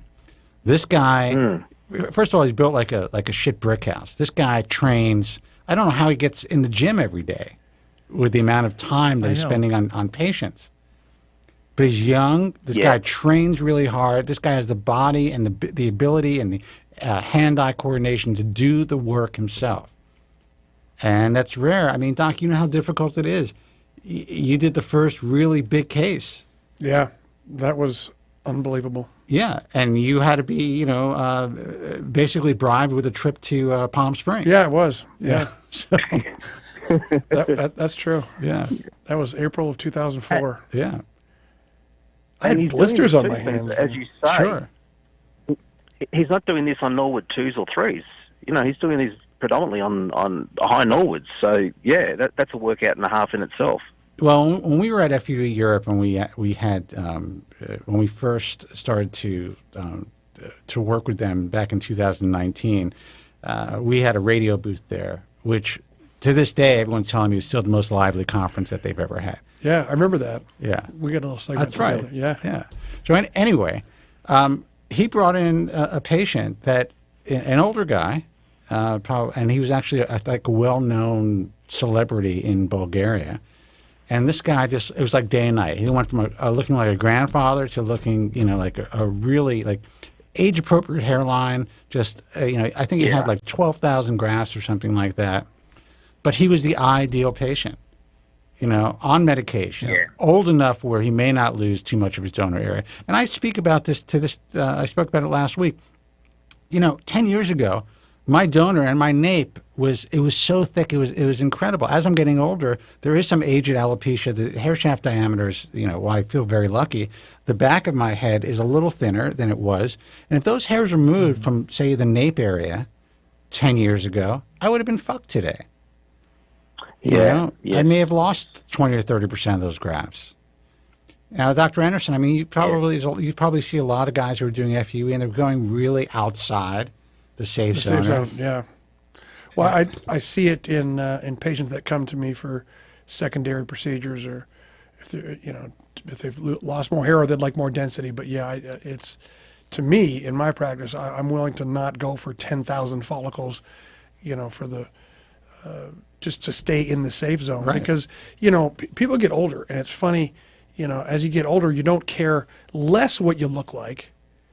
Because we all feel young, you're going to feel young forever. You feel like the same guy. When I was a kid, I thought, wow, when I get to be 35, which I thought was old, I will feel old. No, I still feel like a young man. Yeah. But it's the person in the mirror, and we study this. It's the reason for why grandma gets a facelift. I used to wonder that as a kid, like why is grandma not Mike? But why would an older lady get a face? Well, it's because they still feel young. Yeah, and so. We all feel young on the inside, and so then when these patients get older, if you take it from outside the safe zone, you really risk the transplanted hair thinning out and recreating the problem that they solved earlier in life, and with all the attendant anxiety, and plus by that time they'll have bags under their eyes and wrinkles and other issues, and I don't want to do that to my patients. I deeply care about my patients, and planning for the long term is part of that. Well, is part of that care. I remember some of your respected colleagues, especially when I was like maybe mid-40s, and they were still like, wow, I mean, you still have your donors so thick. And this one guy, and I told Joe this, actually said, we could just take some of your nape hair and, fill in the corners, especially the right side where I'm more recessed. That would have been half gone. And I still feel lucky that I still have donor if I need it to be moved, but it's just not what it was 10 years ago. And that has to do with not necessarily advanced androgenetic alopecia, but just the aging process. Look, alcohol. I'm 50, and booze. Look, I'm 57 and a half years old. I feel pretty lucky that I'm in this position, and that if I do need a hair transplant one day, I'll take it from the safe zone. So, Adrian, man, you're the best. Thank you for doing what you do on your own, just to help people, because you've been through so much. Yeah, well, I believe in paying it forward, and I get a lot out of that. I get as much as these results. So yeah, it's all good. All right, but man. I had to just ring you in. It really struck a chord in my heart. Well, And great to have you on the show, Dr. Anderson, as Morty would say.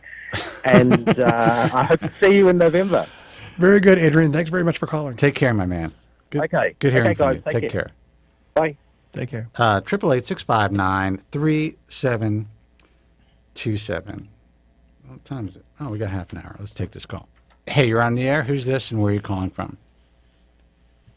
Hello. Hi. Hello. Hey, how are you? This is Osvaldo from Mexico. What's your name? Hey. Osvaldo. Osvaldo. Osvaldo? Yeah, Osvaldo. I can't pronounce. I don't even. Try it again. Let me see if I can figure it out. Osvaldo? Osvaldo. You can call me Oswald. Osvaldo. Yeah, like Oswald in Spanish. Oh, okay. So what's happening, man? What can we do for you? Well, I've been talking to Joe about my hair process, and he asked me to call the show. So I sent him some pictures of my hairline. Oh, and you're the guy. This is the guy. This is the guy. Yeah. All right, so tell us what's up. But before you do, let me get your photos up on the. Here's a before image. Hold on. Let me give you. Okay. All right. Dr. Anderson can't see it, but there's a picture of a guy with a receding hairline. He's a Norwood 3. Okay. And then, after his treatment, look at that.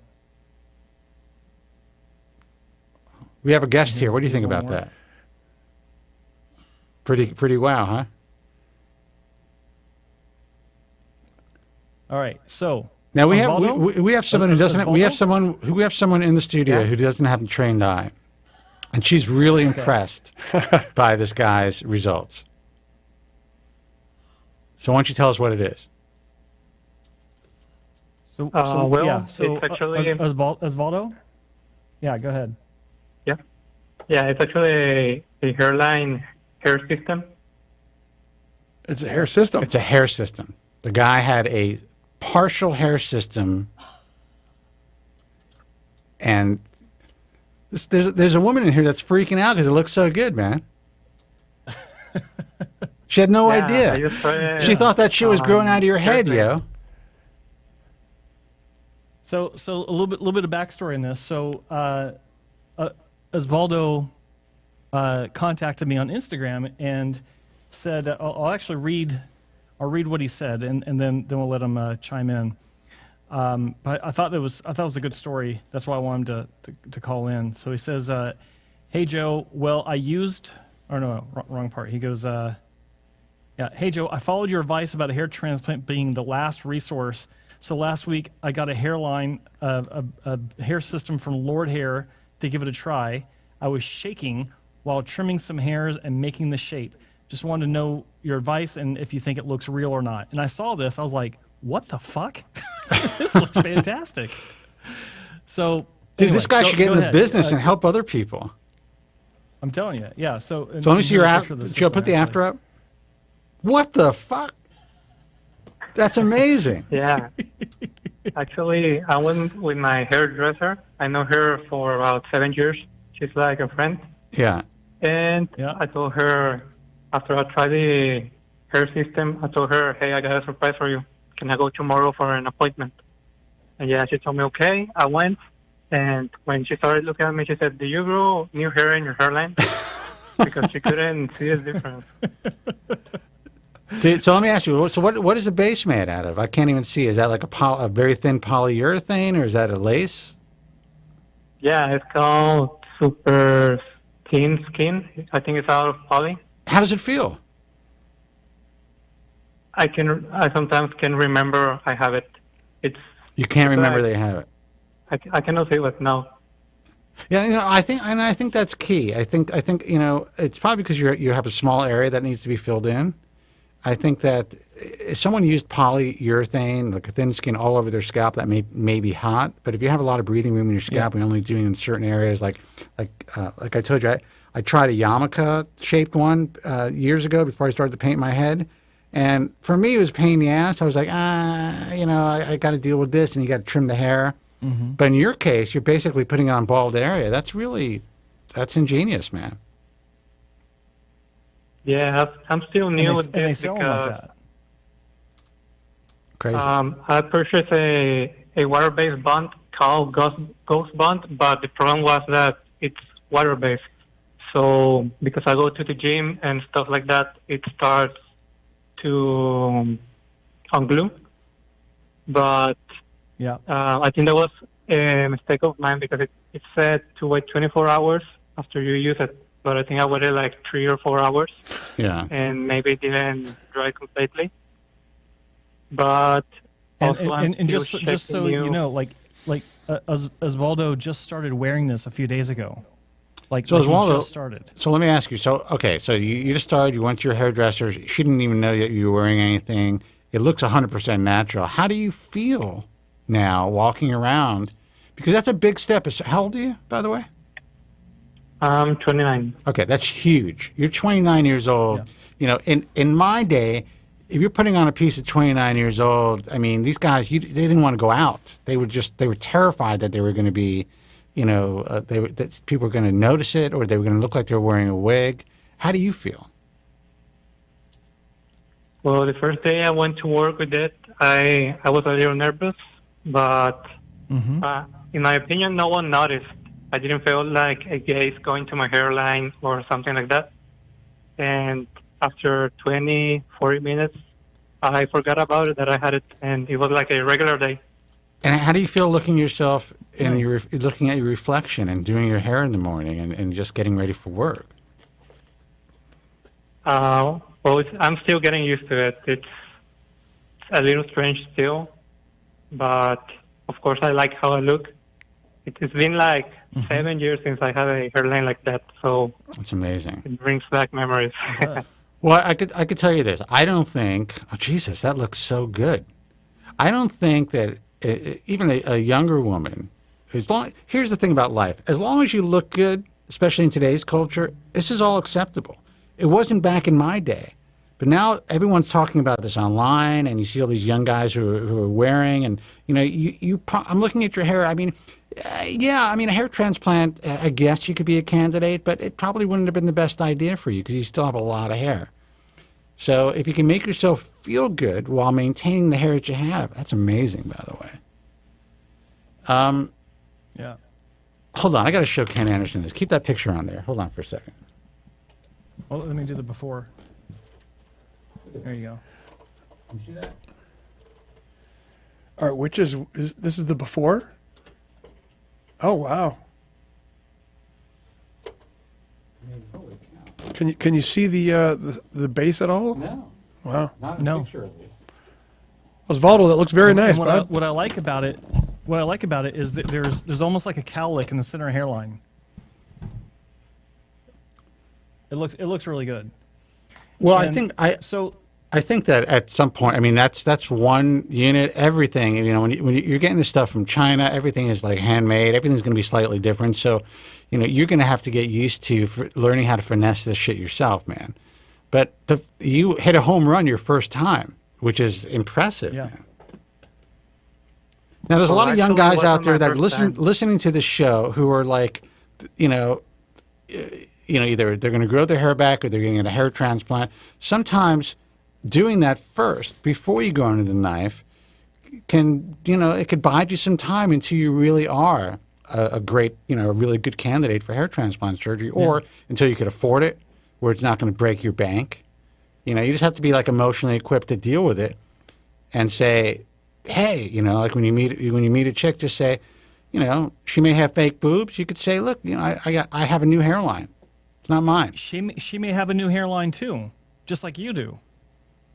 Or That's true. She might. Well, she probably has extensions. It's Most women in she'll have LA, hair. dude, when the pandemic hit here in Los Angeles, you should have seen the chicks in this building. They couldn't get their hair. They were all freaked out. I was seeing them in the elevator, and they was hanging from the sides. It was terrible. Yeah, No, very few women in Los Angeles who have their real hair. There's a few, but not many. So, Osvaldo, what's your hair loss regimen now? Like, are you taking finasteride? Are you doing any sort of medication? What are you doing other than using the hair system now? Yeah, I've been taking finasteride for around a year. Proscar. Okay. And all right, and you're going to continue to do that? Yeah, I'm going to still continue to do it because I'm fine with using a hair system from the hairline. I don't want to use a full hair system if I can avoid it. Oh, of course. You want to save as much hair as you can. So you could either continue to wear the frontal hair system, which is great, by the way. What's the name of the company? Got to give them a shout out. Lord Hair. It's called Lord Hair. Wow. That's. I checked out the website. Isn't it true that if you go into a system that you actually have to purchase two of them, so one is being cleaned and serviced while you're wearing one? Yeah, that was kind of like, now I think everything has changed. It's kind of like, almost like, especially the online stuff, if you're buying the type of stuff that he has, they're almost like disposable contact lenses. They're so cheap that you just kind of like take it off and throw it out, or you can clean it, you don't have. How much did you pay, by the way, for that? Dr. Anderson's not in the shot. Oh, well, thank you for that. Sorry. Now he is. Yeah, there you go. Yeah. There you go. He's back. So you paid $85 for that? Yeah, that's right. And how long will they say it's going to last? It's not going to last long. 3 months. From maybe. what I heard, I think that if it lasts a month, I'm happy with it. I don't mind. It's $85 monthly. It's okay. Well, that's that may last. I'm looking at the amount of hair on there. That'll probably last you 2 months. Yeah, traditionally that's a fairly low price compared to. You're calling from Mexico, correct? Yeah. Yeah, but Lord Hair it's an online shop. Oh, it's interesting. Yeah. I don't really deal with systems and pieces, but I understand. One of the downsides is that the cost of the ongoing cost never ends, but it does provide immediate dense hair, whereas a hair restoration is kind of a one-time cost, and it doesn't cost you month after month. But it takes a year, or sometimes a little longer, to fully grow in all that hair, and you really you can't really get with a hair transplant, at least in one procedure, the kind of density you can get with a synthetic system. But what's interesting about the system that he's using, it's super thin. I mean, when you look at it off of his head, it's completely see-through. It looks like, I don't know how many grams per square centimeter, but it looks like a relatively low density hair transplant. Pull that back up. There we go. Yeah. I'm assuming if that's polyurethane, that's like a V looping, so there's no visible knots. Shit, they did a really good job. I got to tell you. I wonder if you could feel it for women. Not just for women anymore. I wonder if you could feel it because I know with hair extensions you can feel it right away. Oh, I'm sure I'm sure they're going to be able to feel it eventually. I mean, it seems pretty thin, but I'm sure if someone's really digging through your hair, they're going to feel it. But that's when they kind of do the karate chop thing for a while until you get to know the person, I guess. Look, there's not. The reason why ahead, I wanted to have this patient or this he's not even a patient, but this the fan of the show call in is because you and I, Spencer, we've been talking about this as an option for guys for quite a while. More recently, obviously, past few years than before, because it's become more acceptable. Cheap. I mean, you go to YouTube, and there are a lot of guys now talking about this. Most of them are suppliers and shops that offer this, and barber shops that incorporate this into their offerings. But there are individuals that are using these that have how-to videos and things like this. And I think this is a great option for a lot of guys out there that may not want to go through surgery, or like Osvaldo here, who's calling in, who took our advice and thought, you know what, I am going to try everything out there except surgery to see if I can find some sort of satisfaction, some sort of happiness with my hair, because surgery is the last resort. Once you're cut, you're cut. You can't go back. And there's so much more to that with just that warning. There's so many layers to that. And I think that this is a great representation of what a lot of our listeners and viewers can consider, because it's not so much of an issue now where it's a stigma like it used to be. Shit, when we were kids, when we were young, we couldn't even think about it. I wanted to show this because it looks so good. Yeah, we couldn't even think about it. Exactly. Yeah. So, well, Osvaldo, listen, thank you congratulations. for doing this. Yeah. No, you're welcome. If I may, I would like to say now the YouTube person that helped me. He has a channel and explains everything about the hair systems. His name is Jake Kent. What is his name? And Jake Kent. Jake Kent from Lord Hair Systems? No, he's not from Lord Hair. He's just a YouTuber that's trying to help people to teach how to cut the hair system, how to apply it. You know what, Joe? Look him up. Maybe that's a guy that we could eventually, take a look at his stuff. Yeah, Jake Kent, destigmatizing hair loss. Because we really want we're going to be working with a lot of content creators this year who are really providing the truth to people, unlike most of the stuff you see online. So, Joe, maybe you should contact him if that's take a look at his videos. I'll reach out to him. All right, buddy, listen, you look great. Congratulations. Let us know, in the coming weeks how it's like living with it and, going out with girls and stuff like that. I mean, you're a young guy going to the bars, I'm sure. So. Well, actually, I'm married. You're married? Even better. Yeah. So you don't have to deal with that shit. So now you can just live your life. That's good for you, man. Congratulations. So this is a disguise for when you do go to the bars. I get it now. Now it makes sense. All right, brother. Listen, congratulations. Thank you so much for taking the time to give us a call. I'm glad you sent those images to Joe. And I think this is it's a good lesson. I mean, if you're in between, if you're not sure about having surgery, if you are maintaining what you have with medication, but you don't have the money to have surgery, this could be something that could really kind of get you through and make you feel better and more comfortable in your own skin when you're leaving the house, going to work, and going out. And well, you're not dating, but anybody else out there that's out there trying to get laid, right, Joe? Yes, exactly. All right. Are you still there, Joe? Wake up, dude. 888-659-3727. Caller, thank you so much. Thank you. Take care. Joe, I'm just giving you shit, as usual. I know you are. That's a good story. I'm glad you had him call in. Thank you. I was really impressed. I'm glad he called in. Usually I see these guys try these systems. They look like shit.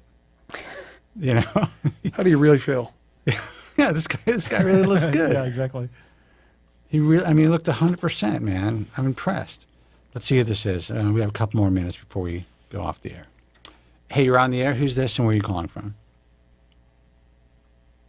Hey, call, you're on the air. Hello, guys. Hello. Are you all right? Can you hear me? Is this our guy from... Who's this? Is this May?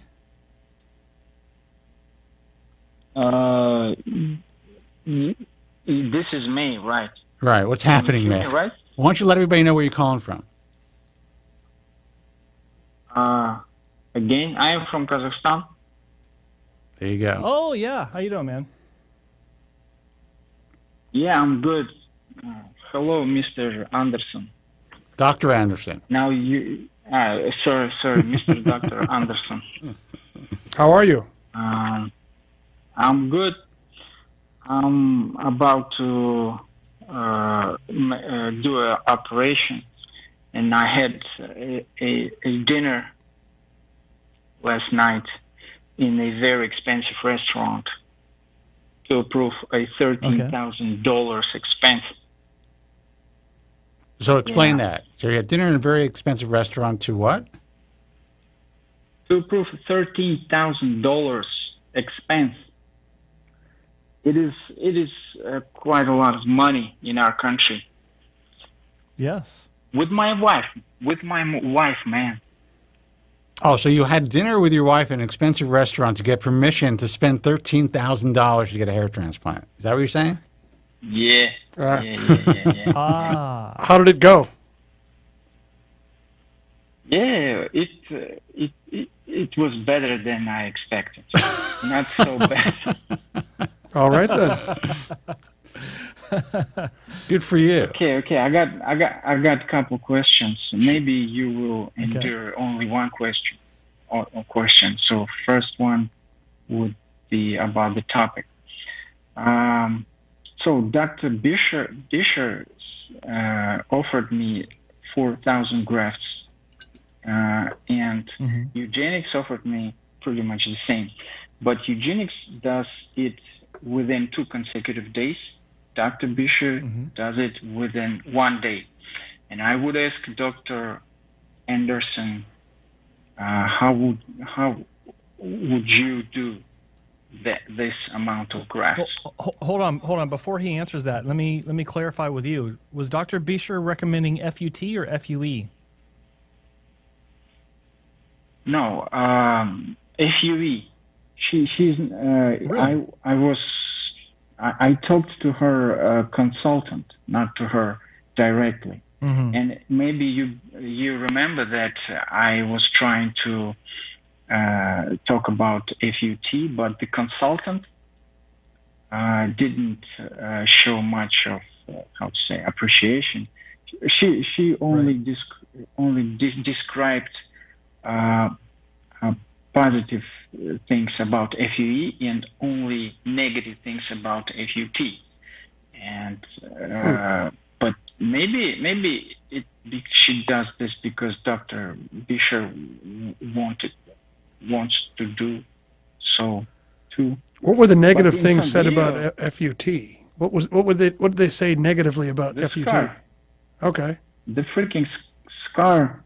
But personally, I don't care about scar. Right. Personally, I'm not that like that guy who called you before. I'm not so self-aware. How to say? Or maybe I misconcepted this. Well, no. I mean, I don't care. I don't care about scars. I'm just gonna. You want the best procedure. You want the best possible procedure for you, and that's the thing. Every patient's different. Every human being is different. And you may be a better candidate for FUT depending on what you want to have done. How old are you again? 41. 41. Okay. Yeah. All right. So what did you want to ask Dr. Anderson? You just wanted to ask him what he would do as far as the how long it would take him to do 4,000 grafts, or did you want to ask him about FUT as well? Well, I would like to ask him about everything, but how about my first question? Because it is a really unique opportunity.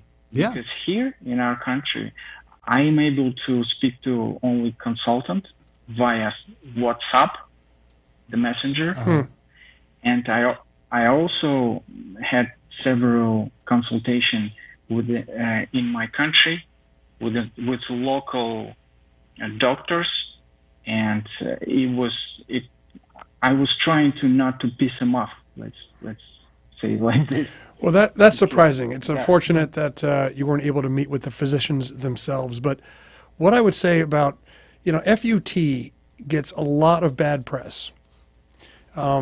It's really considered by many board-certified hair restoration surgeons to be the gold standard for hair restoration surgery, against which FUE and any other method of transplantation should be compared.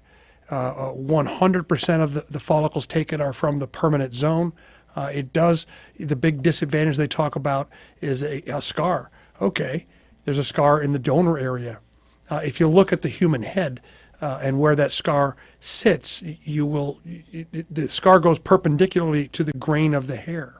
And the hair comes out at an acute angle, so that you see these in the magazines, a scar on someone with a shaved head. Well, who walks around with a shaved head after they've had a hair transplant? Typically, you grow your hair out. No. And so not me. No, right. You're going to grow the hair out, and you're going to style it. You're going to color it. You're going to have fun with it. So a lot of, I think at least in the United States, I can speak to the fact that most clinics these days are only offering FUE. Maybe it's a doctor who's just recently picked up hair restoration surgery. They're not even in the United States. You don't have to be a surgeon at all or have any surgery training whatsoever to offer this what I consider facial plastic surgery. And so you got a lot of doctors from non-surgical backgrounds who buy an expensive device and now need to pay it off, and they're just going to do FUE. There's a gentleman in Atlanta, that's telling people that a doctor in Atlanta that's telling people, that the FUT is a barbaric procedure. Well, he's never done one. He doesn't have any surgery training, and frankly cannot do one. Is not trained to do it. And so why would, he's not going to even attempt to do it, and he's going to frame his marketing and his patient discussions in that light, and just try to really focus everyone's attention on FUE. But just to interject one thing, Doc, Yeah. sorry to interrupt, but Sure. I know that Dr. Bisher actually, she's been in the game for a long time Yep. and does FUT. Perfect. Yeah. So Well, that's it's curious. what's interesting. Yeah, it's that's curious. what's curious why her consultant is not That is curious. providing, the information on the potential of both surgeries and what the downsides are compared to the upsides. And vice versa. Well, I think in the United States there's a cost difference. Usually it's more for FUE than FUT. But there certainly are The advantages same to for FUT. the doctor. What's that? For the doctor, excuse me for interrupting. For the Dr. Bisher, it is the same. FUE is the more expensive. FUE is the more expensive? Yeah. Yeah. Yeah, that's pretty typical. So, there are patient advocates. Sometimes they can be commission-based. Hopefully there's reasons why they felt FUE was best. When I ask patients, I'm like, how often? Because if you're watching now, you can look at my, you cannot see the scalp between my hairs in the permanent zone, in the safe zone. So I ask my patients who come in asking for FUE, I said, well, how often do you shave or trim your hair down to like a military high and tight haircut? And if they're like, never, I would never do that, then I introduce the concept of the FUT to them, making sure they understand that both are available. But there's so much press about FUE, on social media and other doctors' websites, because that's all they offer, that a lot of times patients aren't even aware of FUT. And I'm here to say it's a very elegant way of performing the procedure. The grafts are always out of the body for less time, and there's a direct correlation between time out of body, the amount of time the follicle spends not connected to its to the scalp. As the time out of body goes up, the survival rate of the follicles goes down. And with FUT, it's a very elegant way of dramatically shortening the time out of body for every follicle. And I have to believe that does affect the survival rate of the follicles, because that's what the studies show. So it's interesting that your counselor or patient advocate was very. Do you know why they were so focused? These aren't patient advocates; these are salespeople. She. You're being kind. And by being well, why was it? Well, if they're salesperson, that's pretty easy. But did they give you reasons why FUE would be more applicable or more important to you than FUT? Well, I was trying to, go to the details with her, but I couldn't. She just described FUE and trying to push it forward. And plus, in some videos on YouTube, Dr. Bisher says that I do, if a client insists, and if he's eligible for the operation, I can do FUT. no problem with this. Well, here's the thing. I know that in general, she is producing really high quality results. So that's good. Mm-hmm. I'm not a fan of the fact that, if you're offering FUT, if you actually have the infrastructure to offer FUT still, then I think that a patient should really have the option, and the surgery that's being performed should be solely based on what is best for the patient. That's it.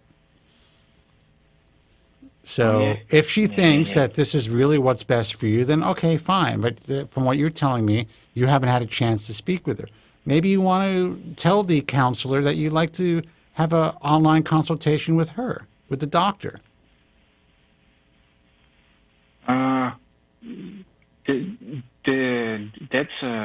That's a crazy thing, because I am not a shy guy, but I just didn't do this. Why? I don't know. Well, maybe you should. I just look through her videos. No. Videos. Listen, man, Yeah, if you want to get this information, you need to talk to her. And I guarantee you, if you request it, say, listen, you called the bald truth, and Spencer Kobren suggested that I speak with the physician, and she'll speak to you. She will never call. She will never. She will put me in her ignore list if she listens to your name. Well, that's I would better refer to Joe Tillman. I tell patients, doctors, they're like, how do I pick a physician? And I said, meet with 5 of them. Doctors are just people. Mm-hmm. We're just out here working hard, at least most of us, and trying to fight the good fight, every day, and trying to help patients with their hair loss. And if you meet with a physician and you just see how you feel when you meet with them, you'll be able to tell whether they care or not. Do they care about you and your results? Is this someone with whom you can easily communicate? Can you talk to them? Do they meet with you? Do they sit down with you?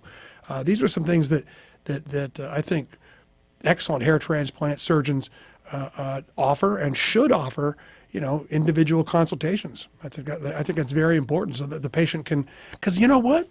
When you think about it, these are long-term relationships you're starting with your doctor, and that I'm starting with my patients, and I tell them that. It's not like a tonsillectomy. You take a tonsil out. I've done about 300 of those in my career back when I was in ear, nose, and throat surgery training. That's a short-term relationship. The tonsillitis is cured because there's no more tonsil, but with hair loss is for life. And so these are long-term relationships. Mm-hmm. Is this someone you can, that you want to see again, that you can trust, and that you feel good about, working with for your hair loss issues? Yeah, and you don't really want to develop the relationship with the consultant, dude. No. Yeah. No, they should be there to help. So the conclusion is that even the best doctors may have poor representation. And I saw a couple negative feedbacks on the Google about the consultant. Yeah. That tells you something right and, there. And that's a mistake that I tell all the doctors who are part of what we do, or even who aren't a part of what we do. I've been considering doing a podcast that is going to be directed to the industry itself, just for the physicians, to hear stories like yours, the confusion that you're dealing with, the fact that have to deal with a consultant when you want to speak to the doctor, the fact that you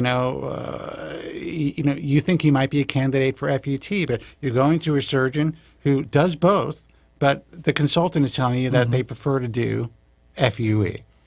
I mean, it really is. It's not great for the surgeon to have someone to represent them who is causing you to have any discomfort or feel uncomfortable in the process in any way. No. Was this was the consultant the guy, or what was it, one of the ladies? So as far as I understand, she's a girl. She. Okay. So you've not spoken on the phone. Wait a second. So this is all WhatsApp. It's been all texting through WhatsApp. Yeah. Dude, the fact that your wife gave you the green light for $13,000 when you're just having a consult through text, you got a good woman there, man. Man, yes, but I take messaging with the consultant because I take it just as formality, because I thought that I received all information from your alliance. No, that's from her video. The alliance is great. It's just the alliance is just a starting point, man. That's it. This is where you should start to do your due diligence. This gives you an opportunity. You come to the society, you see who's a part of it, and then you're like, okay, I have a relatively short list of 60 some odd people, whatever it is. Let me take a look at these people and then do my research. Yeah, yes, my friend. I was using network. I forgot hair network. I look through many forums and threads. Stay off the forums, man. Yeah, to be blunt, that's not practicing medicine. To have a counselor or a salesperson texting on WhatsApp with a patient, that's, in my opinion, the doctor needs to see the patients. You know, but that is the way the Europeans are doing it, man. That's just right? That's the sad reality of our industry. Man. Wow, that's what it is. Wow, WhatsApp. European. Guys, I'm sorry. You are older than me, and how dare you?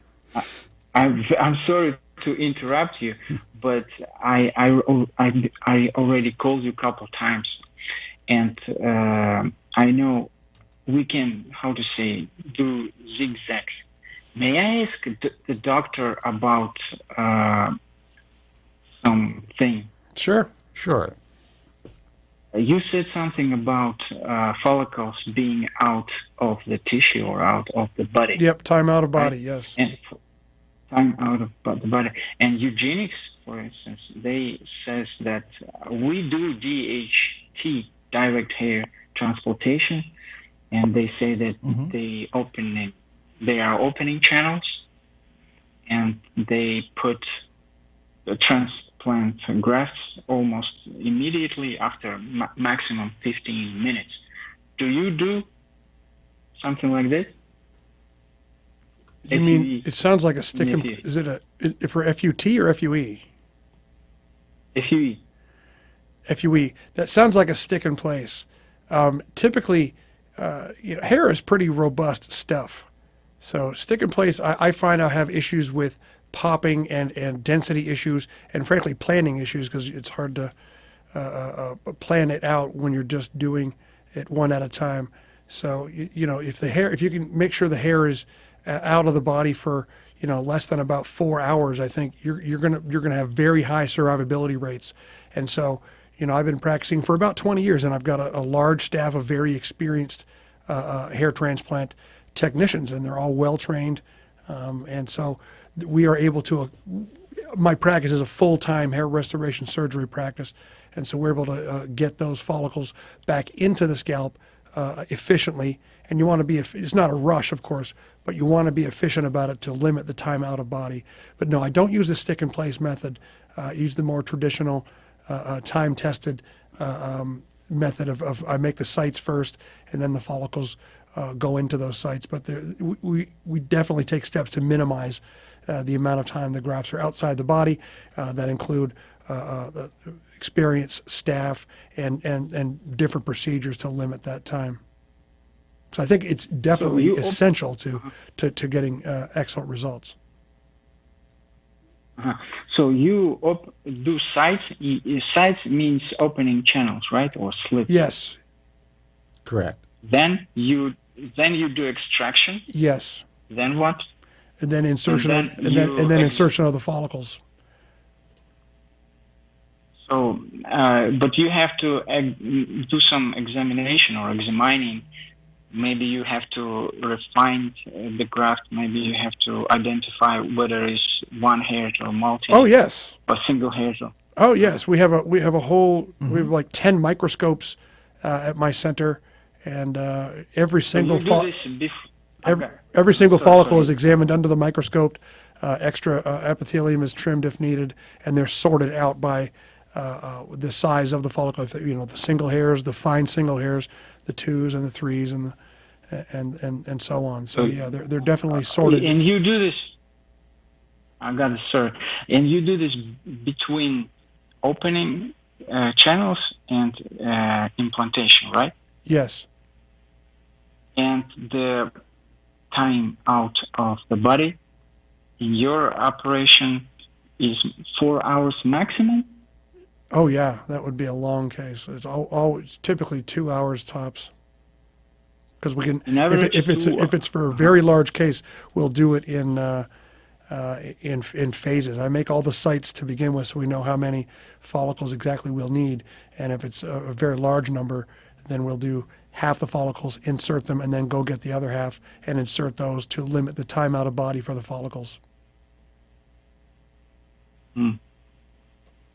Look, man, you still have a lot. I mean, you've been doing a lot of research, but I would say that before you decide to pull that trigger and spend $13,000, speak to the doctor, man. Yeah, I think it's a must.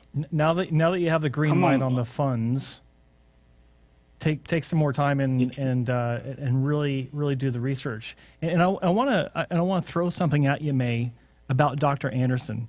What he was talking to you about with the microscopes. I find this really interesting because it shows a difference in mindset and experience among doctors worldwide. When I made a video 6 years ago talking about the use of microscopes in hair restoration clinics and how it should be done and why and all this good stuff, and a lot of clinics started picking that up. And I had a conversation with Dr. Anderson. I don't know if you remember this, Doc, but we were talking on the phone a few years ago, maybe 4 or 5 years ago, and I was talking about the video, and I was talking about the fact that most clinics, when you look at the number of clinics operating today worldwide, most of them don't use microscopes, and you thought that was just mind blowing. Yeah, you still is. You didn't think I was serious at first. You were like, you're kidding me. Like, what are you talking about? And so, May, it's such a normal part of established high-level clinics. Like, you don't do hair transplant surgery without microscopes. And so I think it just kind of speaks to Dr. Anderson's experience. He's been doing this a long time. And when you have that kind of outlook on this, I think it's positive for the patients as a baseline, where if there's going to be any other issues to look at, that's not one of them.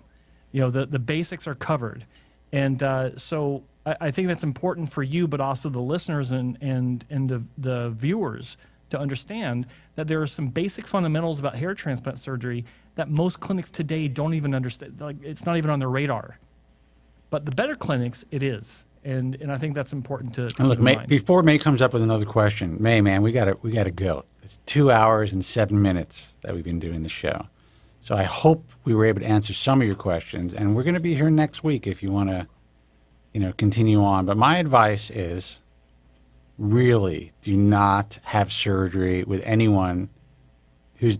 I mean, if you're not speaking to the surgeon, you haven't done your due diligence.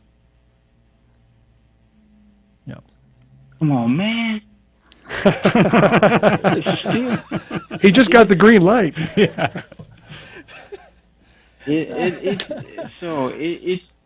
I mean, come on, man. Okay, I'm just trying to get some information, but still, I'm gonna go to one of the doctors from your alliance.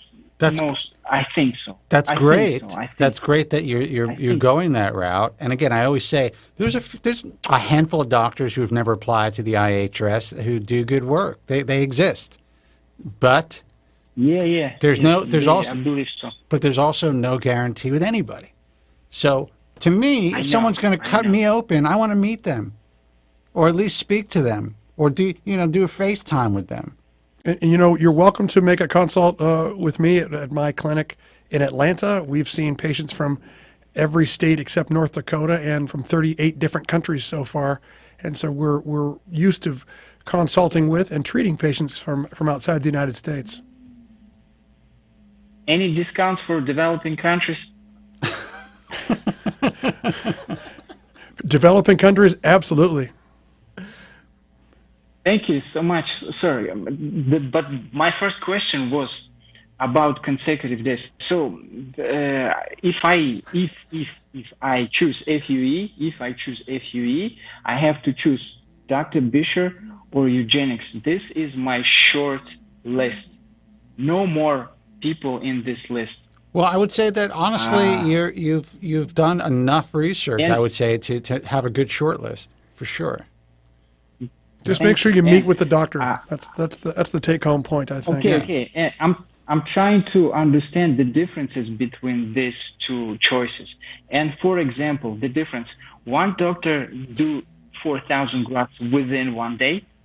Eugenics does it within 2 days. Dr. Ariko Banzal.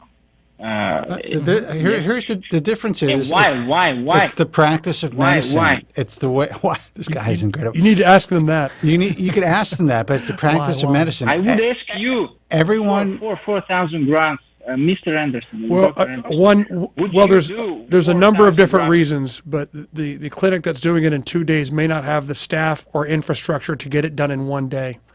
That's a thought. That's not a fact, though. It's just a guess. I would pose these exact questions to the doctors that are going to be treating you and see what their answer is and see how you feel about those answers.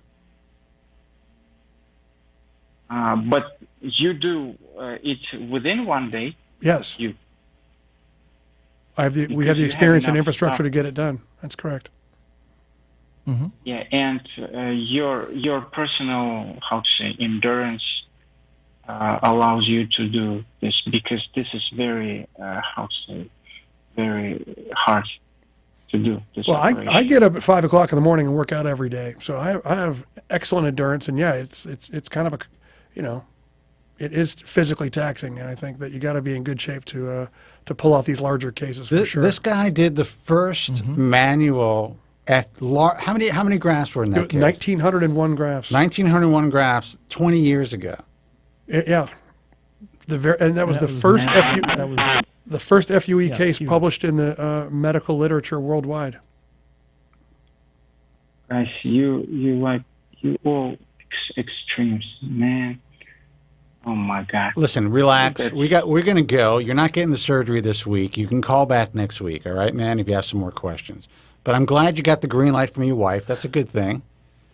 And you did it right too. Taking out to expensive dinner. Yeah, and the dinner is taking her to a nice restaurant, saying, "Listen, honey, we're going to be spending a lot of our savings on my hair, but I hope you're okay. We can't have a kid for another 10 years, but whatever." Do you have kids now? No. So I didn't use finasteride for the last 10 years. I used only minoxidil because I was worried about kids. Now I got 4 bloodsuckers, and I'm gonna use finasteride. Good for you, man. Yeah. Prevention's critical. Yeah. Well, good for you, man. Listen, always a pleasure. Yeah, go ahead, real quick. I hope, Dr. Anderson, what I think I'm gonna achieve much after my surgery, because I know myself. I already do more or less good. But I feel that I have some, how to say, barrier, and even I don't go. I don't want to do more because I feel something about my hair, and I hope you have some in your experience. Your client suddenly become a CEO after he had surgery. A CEO? Yeah. Oh, so I am just. Yeah, go ahead. CEO. Yeah. Well, listen. I am a little bit lower, but I'm able to. All right, man. Well, listen. I understand where you're going with that, but we're gonna go. So you can call us next week. I know you're gonna have more questions. Sorry, dude. I messed it up. Sorry, dude. We love you didn't mess up, and we love your calls, man. But we got to go. Sure. One more question. Well, one more question. All right, mate. Listen, you take care. I'm glad. No problem. I'm glad your wife gave you the go ahead. But still, don't jump into it. make sure you see the doctor. That's my final word tonight. We're going to let you go, all right? Thank you. All right, you take care. Bye-bye. Okay. Goodbye, Mr. Dr. Anderson. All right, thanks for calling, bud. Best of luck. Take it easy. All right, guys. Busy show. Thank you so much for calling in. Dr. Anderson, why don't you give out your website so people can find you? Sure. My name is Dr. Ken Anderson. I'm in Atlanta, Georgia. I've got 2 offices there. The website is atlantahairsurgeon.com. It's atlantahairsurgeon.com, or you can just search Ken Anderson Hair Transplant. I'm sure it'll pop right up. Or if you want to go to the International Alliance of Hair Restoration Surgeons, check it out. It's iahrs.org. You can see Dr. Anderson there as well. Joe Tillman's personal website, hairtransplantmentor.com. Guys who are listening on other resources besides viewing it on YouTube, you should subscribe to Joe Tillman's channel, which is youtube.com/hairtransplantmentor. Click the subscribe thing, click the bell, do whatever you got to do on YouTube, which I should know more about. Like it, do all that stuff that you young people do. And you can check out all of our websites in the description area of the broadcast. And also you can go to down below. thebaldtruth.com. Until next time, guys, be strong, God bless, and thank you so much for listening. Take care. Thank you very much. I'm sorry for any inconvenience you may have been put to prior to the program, and I'm glad you enjoyed it. And if you could now leave by the exits at the rear, that'd be splendid. Thank you.